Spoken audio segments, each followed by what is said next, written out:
अस्मद्गुरुभ्यो नमः। अस्मत्परमगुरुभ्यो नमः। श्रीमते रामानुजाय नमः। श्रीमते निगमान्तमहादेशिकाय नमः। श्रीमते रङ्गरामानुजमहादेशिकाय नमः। श्रीमते वराहमहादेशिकाय नमः। ज्ञानानन्दमयं देवं निर्मलस्फटिकाकृतिम् आधारं सर्वविद्यानां हयग्रीवमुपास्महे। ज्ञानानन्दमयं देवं निर्मलस्फटिकाकृतिम् आधारं सर्वविद्यानां हयग्रीवमुपास्महे। रामानुजदया पात्रं ज्ञानवैराग्यभूषणं श्रीमद्वेङ्कटनाथार्यं वन्दे वेदान्तदेशिकं। लक्ष्मीनाथसमारम्भां नाथयामुनमध्यमाम् अस्मदाचार्यपर्यन्तां वन्दे गुरुपरम्पराम्। वेदान्तदेशिकयतीपदपङ्कजषड्वदं पराकुशार्यतनयं श्रये रामानुजं गुरुं। श्रीमते पराकुशार्यतनयं श्रये रामानुजं गुरुं। श्रीमते पराकुशरामानुजार्य महादेशिकाय नमः। श्रीमद्रङ्गशटारिसंयमिवरैः वीक्षास्पदं सादरम् श्रीमद्वेदवतं सदेशिकयते पादारविन्दाश्रयं वादूलान्वयदेशिकबुधवरं वेदान्तिनं सद्गुरुं वाल्मीकिशुकव्याससूक्तिमधुपं नारायणार्यं भजे। वादूलवंशतिलकं गुणसंविदाढ्यं श्रीरङ्गकायिजमुने पदानुसक्तं वेदान्तदेशिकयतीन्द्रकृपाभिषिक्तं नारायणार्य गुरुवर्यमहं समीडे। श्रीरामानुजयोगीन्द्रवेदान्तार्य उपाश्रयं श्रीरङ्गेशपादविनतं वरदार्यमहं भजे। श्रीलक्ष्मीनृसिंहदिव्यपादुकासेवक वरदार्य महादेशिकाय नमः। श्रीविष्णुचित्तकुलनन्दनकल्पवल्ले श्रीरङ्गराजहरिचन्दनयोगदृश्या साक्षात् क्षमां करुणया कमलाभिमान्या गोदामनन्यशरणं शरणं प्रपद्ये।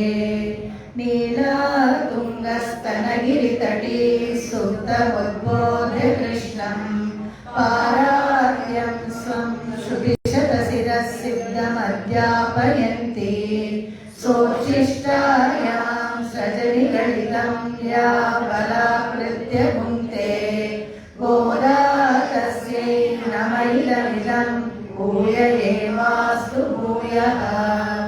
அன்னவயல் புதுவை ஆண்டாள் அரங்கற்கு பன்னுயிர்பாவை பல்பதியம் இன்னிசையால் பாடி கொடுத்தாள் நல்பாமாலை. பூமாலை சூடி கொடுத்தாளே சொல்லு சூடி கொடுத்த சுடற்கொடியே தொல்பாவை பாடி அருளவல்ல பல்வளையாய் நாடி நீ வெங்கடவர்க்கென்னை விதி என்னவை மாற்றம் நான் கடವಾ வண்ணமே நல்கு. ಇವತ್ತಿನ ಪಾಶ್ರ ಹೇಳೋಣ. ಆಳಿಮಳೆ ಕಣ್ಣ ಒಂದು ನೀ ಕೈ ಹರವೇ ஆழியுள் புக்கு முகந்து கொடாத்தேரி ஊழி முதல்வன் உறவம் போல் மெய் கருத்து பாழியம் தோளுடை பத்மநாபன் கையில் ஆழிபோல் போல் நின்றதிர்த்து தாழாதே சாக முதைத்த சரமழை போல் வாழ உலகில் பெய்திடாய் நாங்களும் மாரடி நீராட மகிழ்ந்தேனோர் என்பாவாய்.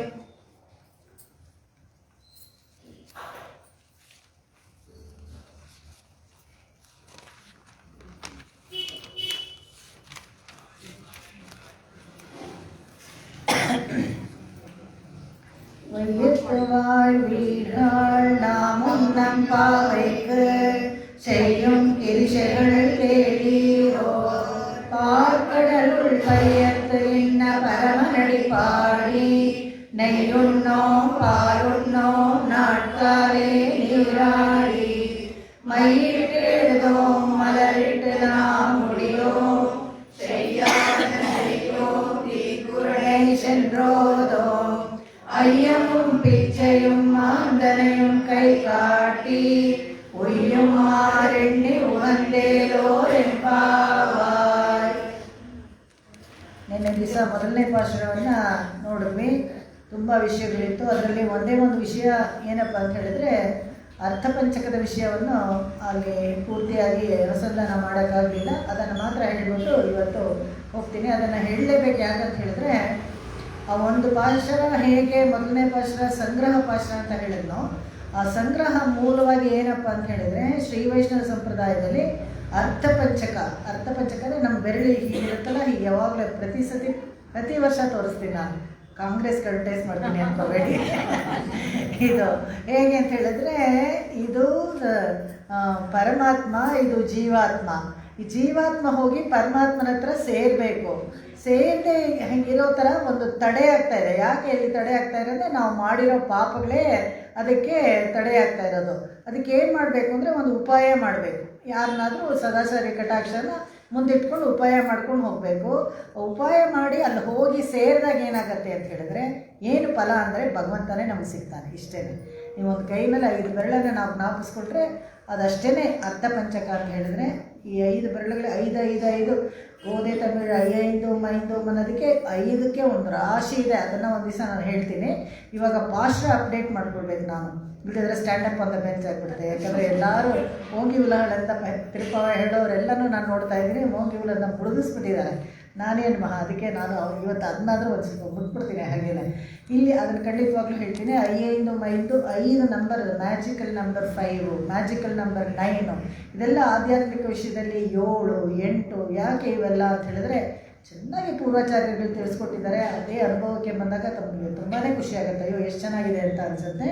ಈ 5 ಮಾತ್ರ ಅರ್ಥಪಂಚಕವನ್ನು ನಾನು ಹೇಳ್ತೀನಿ. ಮಾರ್ಗಳಿ ತಿಂಗಳಲ್ಲಿ ಏನು ಹೇಳಿದ್ರು ಅಂತ ಹೇಳಿದ್ರೆ, ಪ್ರಾಪ್ತಿಶ್ಚ ಬ್ರಹ್ಮಣೋ ರೂಪಂ. ಅದೇ ನಾನು ಹೇಳಿದ್ನಲ್ಲ, ನಾವು ಭಗವಂತನ ಹತ್ರ ಹೋಗಬೇಕು ಅಂತ. ಅದು ನಾರಾಯಣನೇ ನಮಕ್ಕೆ ಅಂತ ಹೇಳಿದ್ರೆ, ಅದು ಪ್ರಾಪ್ತಿಶ್ಚ ಬ್ರಹ್ಮಣೋ ರೂಪಂ. ಅದೇ ಪರವಾಸುದೇವ. ನೆನ್ನೆಯ ಪಾಶುರ ಕೂಡ ಪರವಾಸುದೇವನನ್ನೇ ನಮಗೆ ಪರಿಚಯ ಮಾಡಿಸ್ಕೊಡ್ತಾ ಇರೋದು. ಅದರಲ್ಲಿ ಪರ, ವಿಭವ, ವ್ಯೂಹ, ಅರ್ಚ, ಅಂತರ್ಯಾಮಿ ಅಂತ 5 ಥರ ನೆಲೆ. ಅಂದರೆ ಡಿಫ್ರೆಂಟ್ ಅಲಾಟ್ರಪಿ ಫಾರ್ಮ್ ಆಫ್ ಸಲ್ಫರ್, ಅದು ಇದು ನಾವು ಕಾಲೇಜಲ್ಲೆಲ್ಲ ಓದಿದ್ದೀವಲ್ಲ, ಅದೇ ಥರ. ಒಂದೇ ಕಡಲೆ ಹಿಟ್ಟು, ಸ್ವೀಟು, ತುಪ್ಪ, ಅದರಲ್ಲಿ ಎಷ್ಟೊಂದು ಜಿಲೇಬಿ ಮಾಡ್ತೀವಿ, ಮೈಸೂರು ಪಾಕ್ ಮಾಡ್ತೀವಿ, ಮತ್ತು ಎಲ್ಲ ಸ್ವೀಟಲ್ಲೂ ಅದೇ ಥರ ಭಗವಂತನ ಹಾಗೆಯೇ ಪರ, ವಿಭವ, ವ್ಯೂಹ, ಅರ್ಚ, ಅಂತರ್ಯಾಮಿ ಎಲ್ಲನೂ ಸ್ವಾದನೆ, ಎಲ್ಲನೂ ರುಚಿನೇ. ಆದರೆ ಎಲ್ಲದಕ್ಕೂ ಅಷ್ಟೇ ಸಾಮರ್ಥ್ಯ ಇದೆ. ಪರವಾಸುದೇವ ಏನು ನಮ್ಮ ಕೆಲಸ ಮಾಡಿಕೊಡ್ತಾನೋ, ಅರ್ಚಾಮೂರ್ತಿ ಕೂಡ ಅಷ್ಟೇ ಸಾಮರ್ಥ್ಯ ಇದೆ ನಮಗೆ. ಅದನ್ನು ನಾವು ತಿಳ್ಕೊಳ್ಬೇಕು. ಅಲ್ಲಿ ಮಾತ್ರ ಅವನಿಗೆ ಶಕ್ತಿ ಇದೆ, ಇಲ್ಲೇನೂ ಶಕ್ತಿ ಇಲ್ಲ ಅಂತ ಅಂದ್ಕೊಳ್ಬಾರ್ದು. ನಮ್ಮ ಅಂತರ್ಯಾಮಿಯಾಗಿರೋ ಭಗವಂತಕ್ಕೂ ಅಷ್ಟೇ ಶಕ್ತಿ ಇದೆ. ಆದರೆ ನಮಗೆ ಆ ಯೋಗ ಶಕ್ತಿ ಇಲ್ಲ ನಮಗೆ. ಈ ಸಿದ್ಧರುಗಳೆಲ್ಲ ಹಾಗೇನೆ, ಅವರು ಯೋಗ ಶಕ್ತಿನಲ್ಲಿ ಒಳಗಿರೋ ದೇವರನ್ನು ಕಂಡುಕೊಳ್ತಾರೆ. ಹೇಗೆಂದರೆ, ಅಂಗುಷ್ಟ ಮಾತ್ರ ಒಂದಿಷ್ಟುದ್ದ ಭಗವಂತ ಕಾಣಿಸ್ತಾನಂತೆ ಅವ್ರಿಗೆ. ಹೇಗೆ ಅಂದರೆ, ಹೀಗೆ ಕೈ ಕಟ್ಕೊಂಡು ಹಾಗೆ ಹಿಂಗೆ ನಿಂತಿರ್ತಾನಂತೆ ಭಗವಂತ ನಮ್ಮ ಹೃದಯದಲ್ಲಿ. ಹೃದಯಾಕಾಶ ಅಂತ ಹೇಳ್ತಾರೆ. ಅದಕ್ಕೆ ದಹರ ವಿದ್ಯೆ ಅಂತ ಹೆಸರು. 32 ವಿದ್ಯೆ ಭಗವಂತನನ್ನು ಹೋಗಿ ಸೇರ್ಕೊಳ್ಳೋಕ್ಕೆ 32 ವಿದ್ಯೆಗಳಿದೆ. ಅದರಲ್ಲಿ ದಹರ ವಿದ್ಯೆ ಅನ್ನೋದು ಒಂದು. ಲುಕಿಂಗ್ ಇನ್ವರ್ಡ್ಸ್, ಅದು ಒಳಗಡೆ ನೋಡಿದಾಗ ಅವರ ಯೋಗ ಸಿದ್ಧಿನೆಲ್ಲ ಅವ್ರಿಗೆ ಆಗುತ್ತೆ. ಅವಾಗ ಕಾಣಿಸುತ್ತೆ, ಅಲ್ಲಿ ಪ್ರಕಾಶಮಾನವಾಗಿ ಭಗವಂತ ನಿಂತಿರೋದು ಅವ್ರಿಗೆ ಪ್ರತ್ಯಕ್ಷವಾಗಿ ಕಾಣಿಸುತ್ತೆ. ನಾವು ಸಾಧನೆ ಮಾಡಿದ್ರೆ ನಮಗೂ ಕಾಣಿಸ್ಬೋದು, ಆದರೆ ಅದು ಕಷ್ಟ ಸಾಧ್ಯವಾಗಿ ಸಾಧನೆ ಮಾಡಬೇಕು. ಅದು ದಹನ ವಿದ್ಯೆಯಲ್ಲಿ ಗೊತ್ತಾಗುತ್ತೆ. ಆ ಥರ ಇಲ್ಲಿ ಪ್ರಾಪ್ಯಶ್ಚ ಬ್ರಹ್ಮಣ ರೂಪ. ನಾವೆಲ್ಲ ಪಡಿಬೇಕಾಗಿರೋದು ಪರಬ್ರಹ್ಮನನ್ನು, ಬ್ರಹ್ಮಣ ರೂಪ. ಪ್ರಾಪ್ತ್ಯುಶ್ಚ ಪ್ರತ್ಯೇಗಾತ್ಮನಃ. ಯಾರು ಹೋಗಿ ಬ್ರಹ್ಮಣನನ್ನು ಪಡಿಬೇಕು ಅಂತ ಹೇಳಿದ್ರೆ, ಜೀವಾತ್ಮಗಳೆಲ್ಲ ಹೋಗಿ ಭಗವಂತನ ಹತ್ರ ಸೇರಬೇಕು. ಜೀವಾತ್ಮ ಅಂದ ಕೂಡಲೇ ಮನುಷ್ಯರು ಅಂತ ಅನ್ಕೋಬೇಡಿ. ದೇವ, ಮನುಷ್ಯ, ತಿರಿಯಕ್, ಸ್ಥಾವರ, ಇದೆಲ್ಲದಕ್ಕೂ ಲಿವಿಂಗ್ ಥಿಂಗ್ಸ್. ಆಲ್ ಲಿವಿಂಗ್ ಥಿಂಗ್ಸಲ್ಲಿ 4 ಥರ ಬರುತ್ತೆ. ದೇವರು, ಮನುಷ್ಯರು, ತಿರಿಯಕ್ಕೂ ಸ್ಥಾವರ. ರಾಕ್ಷಸರಿಲ್ವಾ ಅಂತ ಕೇಳಬೇಡಿ. ಈ ಮನುಷ್ಯರಲ್ಲೂ ದೇವತೆಗಳಲ್ಲೂ ರಾಕ್ಷಸರ ಸ್ವಭಾವ ಇರೋರು ಇರ್ತಾರೆ. ಅದಕ್ಕೆ ಆ ಕ್ಯಾಟಗರಿನ ಬೇರೆ ಏನೂ ಹೇಳಿಲ್ಲ. ಈ 4 ಜೀವಾತ್ಮಗಳು. ಈ ಜೀವಾತ್ಮಗಳೆಲ್ಲ ಹೋಗಿ ಸೇರಬೇಕಾಗಿರೋದಲ್ಲಿ ಪ್ರತ್ಯೇಗಾತ್ಮನ ಭಗವಂತನ ಹತ್ರ ಹೋಗಿ ಸೇರಬೇಕು. ಪ್ರಾಪ್ತಿಯ ಉಪಾಯಂ ಯಾರು ಅಂತ ಹೇಳಿದ್ರೆ ನೀರಾಡಕ್ಕೆ ಹೋದುವೆ. ಈ ಪದ್ಯದಲ್ಲಿ ಏನು ಹೇಳಿದ್ರು, ನೀರಾಡಕ್ಕೆ ಹೋದುವೆ. ಭಗವಂತನ ನಾಮಸ್ಮರಣೆ ಮಾಡೋದೇ ಒಂದು ಅದಕ್ಕೆ ದಾರಿ, ಬೇರೆ ಏನೂ ಇಲ್ಲ. ನಮ್ಮ ಕೈಲಿ ಯಾವ ಯೋಗನೂ ಮಾಡೋಕ್ಕಾಗಲ್ಲ. ಜ್ಞಾನ ಯೋಗ, ಭಕ್ತಿ ಯೋಗ ಅದೆಲ್ಲ ನಾವು ನೋಡಿದ್ವಲ್ಲ, ಕಷ್ಟ ನಮಗಾಗಲ್ಲ ಅಂತ ನೀರಾಡಕ್ಕೆ ಹೋದುವೆ. ನಾಮಸ್ಮರಣೆನೇ ಸುಲಭವಾದ ಮಾರ್ಗ. ಅದಕ್ಕೆ ಪ್ರಾಪ್ತಿ ಉಪಾಯ ಯಾವುದು ಅಂತ ಹೇಳಿದ್ರೆ ನೀರಾಡಕ್ಕೆ ಹೋದ್ವಿ ಈ ಹಾಡಲ್ಲಿ. ಆಮೇಲೆ ಪ್ರಾಪ್ತಿ ವಿರೋಧಿ ಯಾವುದು, ನಮ್ಮನ್ನು ತಡೆಯುವಂಥದ್ದು ಯಾವುದು ಅಂತ ಹೇಳಿದ್ರೆ ಈ ಪಂಚೇಂದ್ರಿಯಗಳಿಂದ ವಿಷಯಗಳಲ್ಲಿ ಆಕರ್ಷಣೆ ಆಗಿಬಿಡುತ್ತೆ. ಅದ್ರ ಕಡೆ ನಮಗೆ ಗಮನ ಹೋಗುತ್ತೆ. ಅದಕ್ಕೆ ಕೂರ್ಮೇಲೆ ಕೊಡಲು ತೊಳಿಲ್ಲ ಅದು ನಂದಗೋಪ ಅಲ್ಲಿ ಇಟ್ಕೊಂಡಿದ್ದು ಯಾವುದನ್ನ ರಾಕ್ಷಸನ್ನ ಸಾಯಿಸೋಕ್ಕೆ. ಕೂರ್ಮೇಲೆ ಕೊಡ್ರು ಅಂತ ಹೇಳಿದ್ರೆ ನಮಗೆ ಕಷ್ಟ ಕೊಡ್ತಾ ಇರೋದು. ಆ ಪಂಚೇಂದ್ರಿಯಗಳು ನಮ್ಮನ್ನೆಲ್ಲ ಈಟಿ ಥರ ಚುಚ್ಚುತ್ತಾ ಇರುತ್ತಂತೆ. ಈ ಸಂಸಾರದಲ್ಲಿ ಮೊದಲೇ ಹೇಳಬೇಕಾದ್ರೆ ಗಜೇಂದ್ರ ಮೋಕ್ಷದ್ದು ಒಂದು ಪದ್ಯ ಇದೆ, ಗ್ರಾಹಸ್ಥೆ ಅಂತ. ಬೆಳಗ್ಗೆ ಗ್ರಾಹಸ್ಥೆ ಅಂದರೆ ಹೇಗೆ ಸಂಸಾರದಲ್ಲಿ ಮೊಸಳೆ ನಮ್ಮನ್ನು ಹಿಡ್ಕೊಂಬಿಟ್ಟಂತೆ ಗಟ್ಟಿಯಾಗಿ, ಅದ್ರ ಮೊಸಳೆದು ಗ್ರಿಪ್ಪು ತುಂಬ ಕಷ್ಟ. ಗಜೇಂದ್ರ ಮೋಕ್ಷದ ಸನ್ನಿವೇಶದಲ್ಲಿ ನಾವು ನೋಡ್ತೀವಿ ಹೇಗೆ ಆನೆ ಕಷ್ಟಪಡ್ತಾ ಇತ್ತು ಬಿಡಿಸ್ಕೊಳ್ಳೋಕ್ಕೆ. ಹಾಗೆ ಸಂಸಾರದಲ್ಲಿ ಪ್ರಕೃತಿ ಮಂಡಲದಲ್ಲಿ ನಮ್ಮನ್ನು ಗಟ್ಟಿಯಾಗಿ ಹಿಡ್ಕೊಂಡ್ಬಿಟ್ಟಿದ್ವಿ. ಯಾವಾಗಾದ್ರೂ ನೋಡಿ ಡೈರೆಕ್ಟಾಗಿ ಏನಾದರೂ ಬಂದು ಭಗವಂತ ಮೆದುರಿಗೆ ನಿಂತ್ಕೊಂಡೆ ಮೋಕ್ಷ ಕೊಡ್ತಿದ್ದೀನಿ ಬಾ ಅಂದರೆ ಇವಾಗಲ ನಾನೇನು ಕರ್ತಾ ಅಂತ ಕೇಳ್ಬಿಟ್ಟಿದ್ದೆ ಮೊದಲು. ಇಂಟ್ರೋ ನಾಳೆಯೋ ಎಂಟ್ರು ನಾಹಶೈ ಹಿಂಡ್ರಾರೆ ವೇದಾಂತ ದೇಶಕರು ಹೇಳ್ತಾರೆ ಅವರ ಪ್ರಬಂಧದಲ್ಲಿ. ಇವತ್ತಾ ನಾಳೆನಾ ಯಾವಾಗ ಬರಬೇಕು ಅಂತ ಕೇಳ್ತೀವತ್ತೆ. ಯಾಕಂದರೆ ಈರಪ್ಪ ನನಗಿನ್ನೂ ನಮ್ಮ ಮೊಮ್ಮಕ್ಕಳಿಗೆ ಮದುವೆ ಆಗಿಲ್ಲ, ನಮ್ಮ ಮೊಮ್ಮಗನಿಗೆ ನೋಡ್ತಾ ಇದ್ದಾರೆ, ಹೆಣ್ಣು ಸಿಕ್ಕಿಲ್ಲ, ಸಿಗೋದು ಬೇರೆ ಕಷ್ಟ ಇವಾಗ ಹೆಣ್ಣು. ಸೊ ಹೀಗೆ ಏನೋ ಒಂದು ದೊಡ್ಡ ಲಿಸ್ಟ್ ಇರುತ್ತೆ, ನಮಗೆ ಹೋಗೋಕ್ಕೆ ತಯಾರೇ ಇರೋದಿಲ್ಲ ನಾವು. ಹಾಗಿರ್ಬೇಕಾದ್ರೆ ಭಗವಂತ ಅದು ಇದೆಲ್ಲ ಕೂರ್ವೇಲ್ ಕೊಡೋದ್ರಲ್ಲಿ ಆಕರ್ಷಣೆ, ಪ್ರಕೃತಿ ಮಂಡಲದ ಆಕರ್ಷಣೆಯನ್ನು ನಮ್ಮನ್ನು ಏನು ತಡೀತಾ ಇದೆ, ಭಗವಂತನ ಹತ್ರ ಹೋಗದೇ ಇರೋ ಥರ ನಮ್ಮನ್ನು ತಡೆಯೋ ವಿಷಯ ಏನು ಅಂದರೆ ಇದೇನೆ. ಪ್ರಾಪ್ತಿ ವಿರೋಧಿ ಇವೆಲ್ಲರೂ ನಮ್ಮನ್ನು ಭಗವಂತನ ಹತ್ರ ಹೋಗಿರೋ ತಡೆಯುತ್ತೆ. ಪ್ರಾಪ್ತಿ ಫಲಂ ಏನಿದ್ರು ಭಗವಂತನೇ, ಬೇರೆ ಏನಿಲ್ಲ. ನಮಗೆ ನಾಮಸ್ಮರಣೆ ಮಾಡಿ ಎಲ್ಲಿ ಹೋಗ್ತೀವಿ ಅಂದರೆ ಭಗವಂತನ ಹತ್ರನೇ ಹೋಗ್ತೀವಿ. ಅಲ್ಲಿ ಹೋಗಿ ಏನು ಮಾಡೋದು, ಅಲ್ಲೂ ಹೋಗಿ ನಾಮಸ್ಮರಣೆನೇ ಮಾಡೋದು, ಬೇರೆ ಏನಿಲ್ಲ. ವೈಕುಂಠದಲ್ಲೂ ಹೋಗಿ ಇದೇನೇ ನಾಮಸ್ಮರಣೆ, ಭಗವಂತನ ಕೈಂಕರ್ಯನೇ ಮಾಡಬೇಕು. ಅಲ್ಲಿ ನಿತ್ಯ ಸೂರಿಗಳೆಲ್ಲ ಎಷ್ಟು ಜನ ಇರ್ತಾರೆ ಅಂದರೆ ಹೊಸಬರು ಯಾರು ಬಂದರೆ ಅವ್ರಿಗೆ ಜಾಗ ಬಿಟ್ಕೊಡ್ತಾರಂತೆ, ನಿಮ್ಗೆ ಏನು ಬೇಕೋ ಆ ಕೈಂಕರ್ಯ ಮಾಡ್ಬೋದು. ಅಲ್ಲೇ ನಾನು ಇಷ್ಟು ವರ್ಷದಿಂದ ಇದೇ ಚೇರು ಇಲ್ಲೇ ಕೂತ್ಕೊಂಡಿದ್ದೆ ಹೀಗೆ, ಇದೆಲ್ಲ ನಾವು ಮಾಡೋ ಅಂಥದ್ದು. ನಿತ್ಯ ಸೂರಿನಲ್ಲಿ ಪೂರ್ತಿ ಸತ್ವಗುಣ, ಅಲ್ಲಿ ಎಲ್ಲ ಶುದ್ಧ ಸತ್ವ, ಎಲ್ಲ ವೈಟ್ ಕಲರ್ ಅಂತ ಹೇಳ್ತಾರೆ. ಹೇಗೆ ಒಂದು ಸ್ಪೆಕ್, ಒಂದು ಡಾಟ್ ಕೂಡ ನಿಮಗೆ ಅಲ್ಲಿ ಬ್ಲ್ಯಾಕ್ ಏನು ಕಾಣಿಸಲ್ಲ, ಅಷ್ಟು ಬೆಳಕು, ಅಷ್ಟು ಶುದ್ಧ ಸತ್ವ. ಎಲ್ಲರೂ ಅಷ್ಟೇ ಹೊಸದಾಗಿ ಬಂದವ್ರನ್ನ ಹೇಗೆ ಮುಕ್ತೇಶ್ವರಿಯ ಹೊಸದಾಗಿ ಒಂದು ಮುಕ್ತಾತ್ಮ ಬಂದರೆ ಅವರನ್ನು ಹಾಗೆ ಕೊಂಡಾಡಿ ವಿರಜಾ ನದಿಯಲ್ಲಿ ಸ್ನಾನ ಮಾಡಿಸಿ ಅಲಂಕಾರ ಮಾಡಿ ಹೆಗಲ ಮೇಲೆ ಹೊತ್ಕೊಂಡು ಪಲ್ಲಕ್ಕಿನಲ್ಲಿ ಹೋಗಿ ಭಗವಂತನ ಹತ್ರ ಕರ್ಕೊಂಡು ಹೋಗ್ತಾರೆ. ಸೆಲೆಬ್ರಿಟೀಸ್ ನಾವೆಲ್ಲ ಮುಕ್ತ ದೇಶಕ್ಕೆ ನಾವು ಹೋದಾಗ ನಮ್ಮನ್ನೆಲ್ಲ ಸೆಲೆಬ್ರಿಟೀಸ್ ಥರ ಕರ್ಕೊಂಡು ಹೋಗ್ತಾರೆ. ಅಲ್ಲಿ ಹೋದಾಗ ಏನಂದರೆ ಯಾರ ಮೇಲೂ ಯಾರು ಈರ್ಷೆ ಅದೆಲ್ಲ ಏನೂ ಇಲ್ಲ. ಸತ್ವಗುಣ ಹೆಚ್ಚಾದಾಗ ಇದೆಲ್ಲ ಹೊರಟೋಗುತ್ತೆ. ಎಂಥ ಒಂದು ಒಳ್ಳೆ ಲೋಕ ನೋಡಿ. ಅದಕ್ಕೆ ನಾವು ಹೋಗದೆ ಇಲ್ಲೇ ಕೂತ್ಕೊಂಡಿದ್ದೀವಿ. ಇಲ್ಲಿ ಎಷ್ಟೊಂದು ತಾಪತ್ರಯಗಳು ಆದರೂ ಇದೇ ಏನೋ ರುಚಿ ಇದೆ ಅನ್ನೋ ಥರ ಹೀಗೆ ಕೂತ್ಕೊಂಡಿದ್ದೀವಿ. ಇದು ಇಷ್ಟೇ ಅರ್ಥ ಪಂಚಕದಲ್ಲಿ ಬರುವಂಥ ವಿಷಯ. ನೆನ್ನೆ ಹಾಡಿದ್ದು. ಇವತ್ತಿನ ಹಾಡಿಗೆ ಹೋಗೋಣ. ಅದೇ ಇವತ್ತಿನ ಹಾಡು ಅಂದರೆ ವೈಯತ್ತು ವಾಯುವೀರ ಹಾಡು. ಹಾಡು ಹೇಗೆ ಅಂತ ಹೇಳಿದ್ರೆ ಎಲ್ಲರೂ ಎಷ್ಟು ಚೆನ್ನಾಗಿರೋ ಒಂದು ದೃಷ್ಟಿಯಲ್ಲಿ ನೋಡ್ತಾಳೆ ಅಂದರೆ ಸಾಕ್ಷಾತ್ ಭೂದೇವಿ ಅವತಾರ. ಅದಕ್ಕೆ ವೈಯತ್ತು ವಾಯುವೀರ್ಹಾಳ್, ವೈಯತ್ತು ವಾಯುವೀರಳ, ವೈಯತ್ತು ಇರ್ಕ್ರೆ ಯಾರು ಇರೋರೆಲ್ಲ ಅಂತ ಹೇಳ್ಬೋದಾಗಿತ್ತು. ಆದರೆ ಇಲ್ಲ, ವಾಳ್ವೀರ್ಹಾಳ್ ಅಂತ ಹೇಳಿದ್ರು. ವಾಳ್ವೀರ್ಹಾಳ್ ಅಂತ ಹೇಳಿದ್ರೆ ಉಜ್ಜೀವನ ಹೊಂದೋರು ಅಂತ ಕರಿಬೋದಾಗುತ್ತೆ. ಓ ಪಾಪಿಗಳೇ ಬನ್ನಿ, ನಿಮ್ಮ ಪಾಪ ಎಲ್ಲ ನಾನು ತಗೋತೀನಿ ಈ ಥರ ಕೆಲವು ಮತಗಳು ಕರೀತಾರೆ. ಆ ಥರ ಹೇಳಿರಿ. ಇಲ್ಲಿರೋರೆಲ್ಲರೂ ಪಾಪಿಗಳೇ ಆಗಿದ್ರೆ ಕೂಡ ಯಾರನ್ನೂ ಅವಳು ಆ ಥರ ಕರೀಲಿಲ್ಲ. ಕರಿಬೇಕಾದ್ರೆ ವಾಳ್ವೀರ್ ಹಾಳ್ ಅದು ನೆನ್ನೆ ನಾವು ನೋಡಿದ್ವಿ. ಪೋದುಮಿನೋ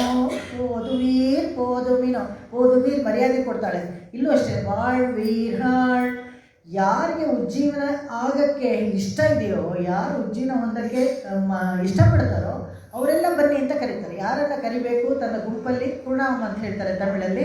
ಪ್ಯೂರ್ ತಮಿಳು ಅಷ್ಟನ್ನೇ ಅದನ್ನೆಲ್ಲ ಹೇಳ್ಕೊಂಡು ಹೋಗ್ತಾ ಇದ್ದಾರೆ. ಕೆಲವರಿಗೆಲ್ಲ ಇಲ್ಲಿ ಬೇಸಿಕಲಿ ತಮಿಳು ಕಷ್ಟನೇ, ಅದರಲ್ಲಿ ಪ್ಯೂರ್ ತಮಿಳು ಕೆಲವು ಪದಗಳೆಲ್ಲ ಅರ್ಥನೂ ಆಗೋದಿಲ್ಲ. ಈ ಪ್ರಬಂಧದೆಲ್ಲ ಹಳೆಯ ತಮಿಳಿಗೂ ವ್ಯಾಖ್ಯಾನ ಬೇಕು, ಇಲ್ಲದೇ ಸುಮ್ಮನೆ ಹಾಗೆ ತಮಿಳೇನು ಅರ್ಥ ಆಗ್ಬಿಡಲ್ಲ. ಆದ್ದರಿಂದ ಪೂರ್ಣಾಮ ಅಂತ ಹೇಳಿದ್ರೆ ಗುಂಪು.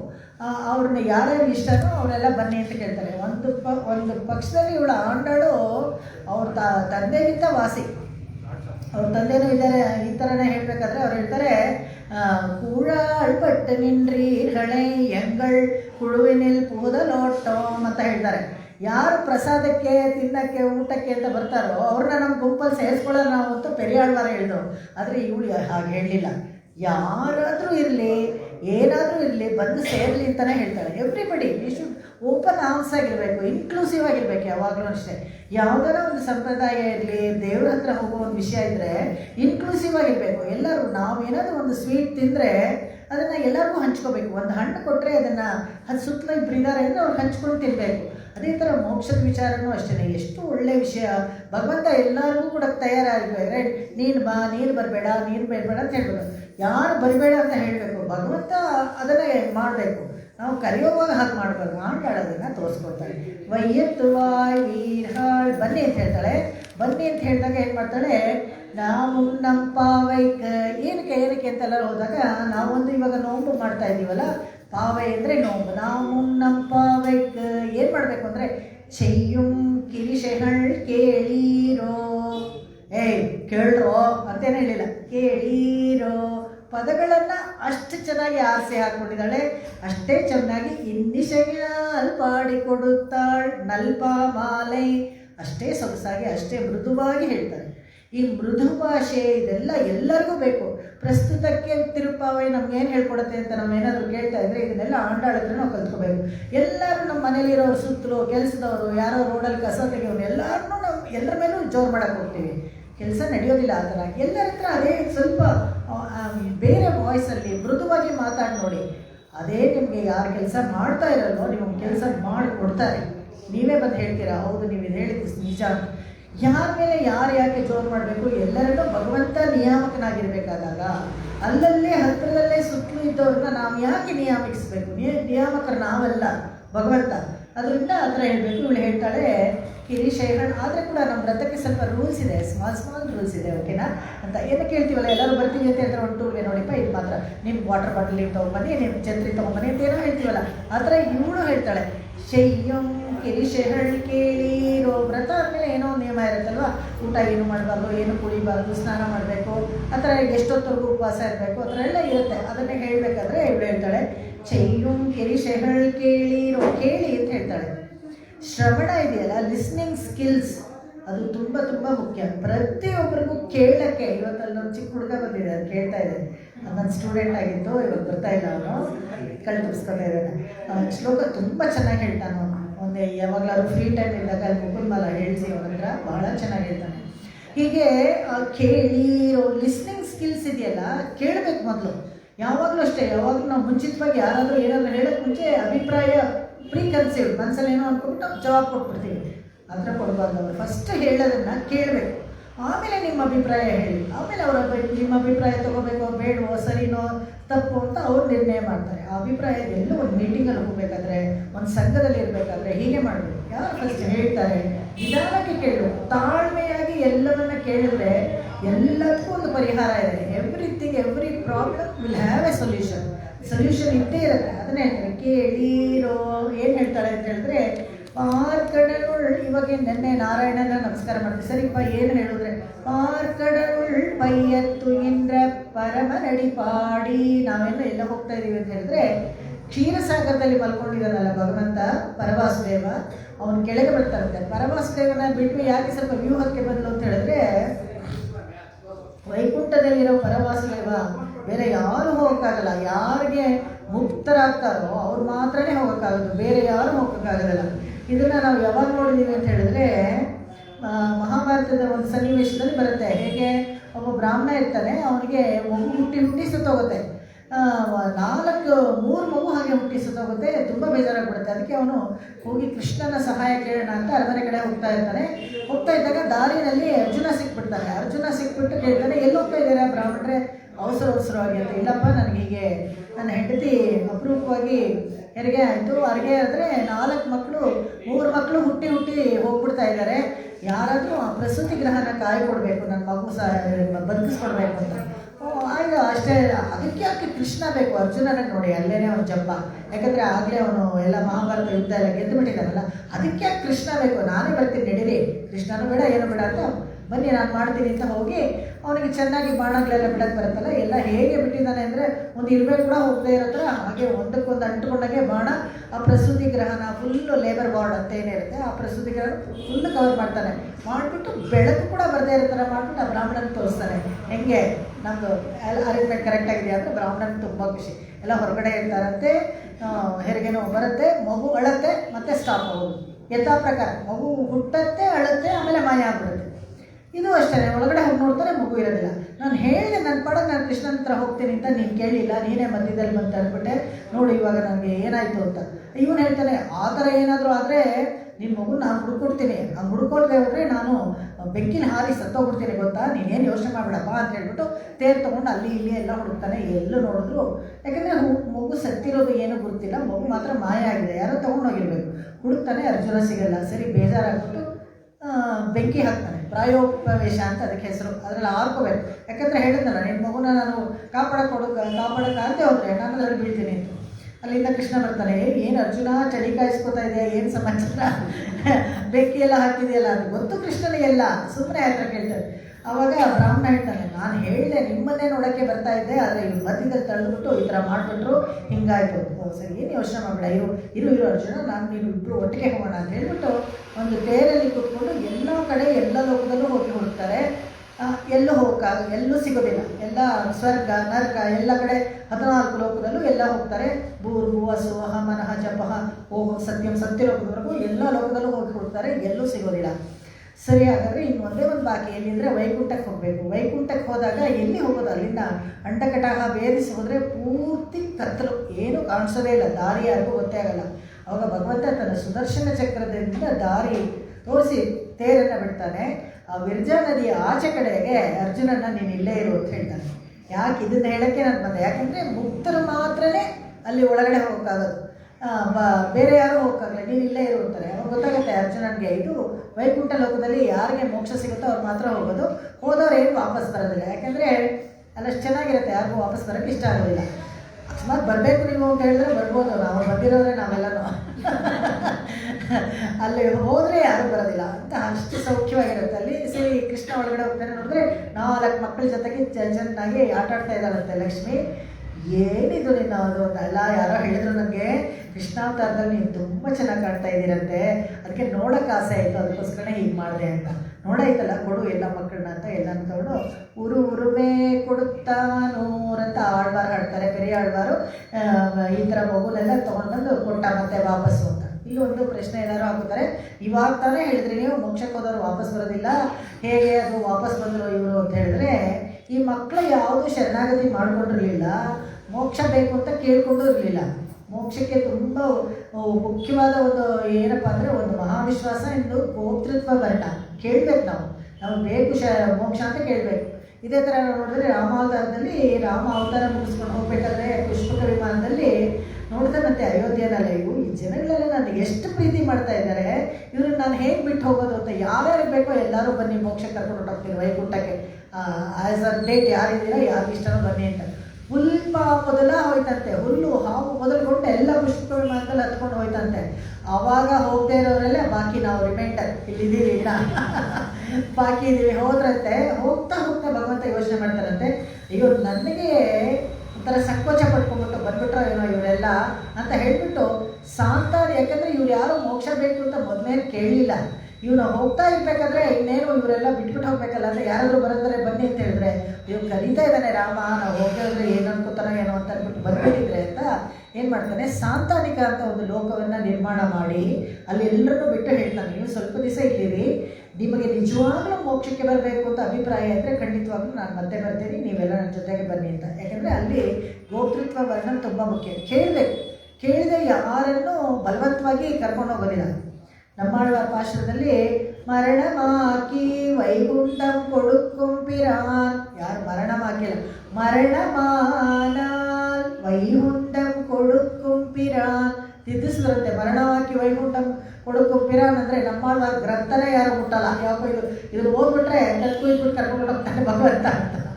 ಆ ಥರ ಕೆಲಸ ಯಾಕೆ ಮಾಡ್ತಾರೆ? ನಮ್ಮ ಕರ್ಮ ಸವಿಯೋವರೆಗೂ ಅವನು ಸುಮ್ಮನೆ ಇರ್ತಾನೆ. ನಾವು ಶರಣಾಗತಿ ಮಾಡಿದ್ರೆ ನಮ್ಮ ಕರ್ಮವನ್ನು ಬೇಗ ಸವಿಸ್ತಾನೆ ಅಷ್ಟೇ.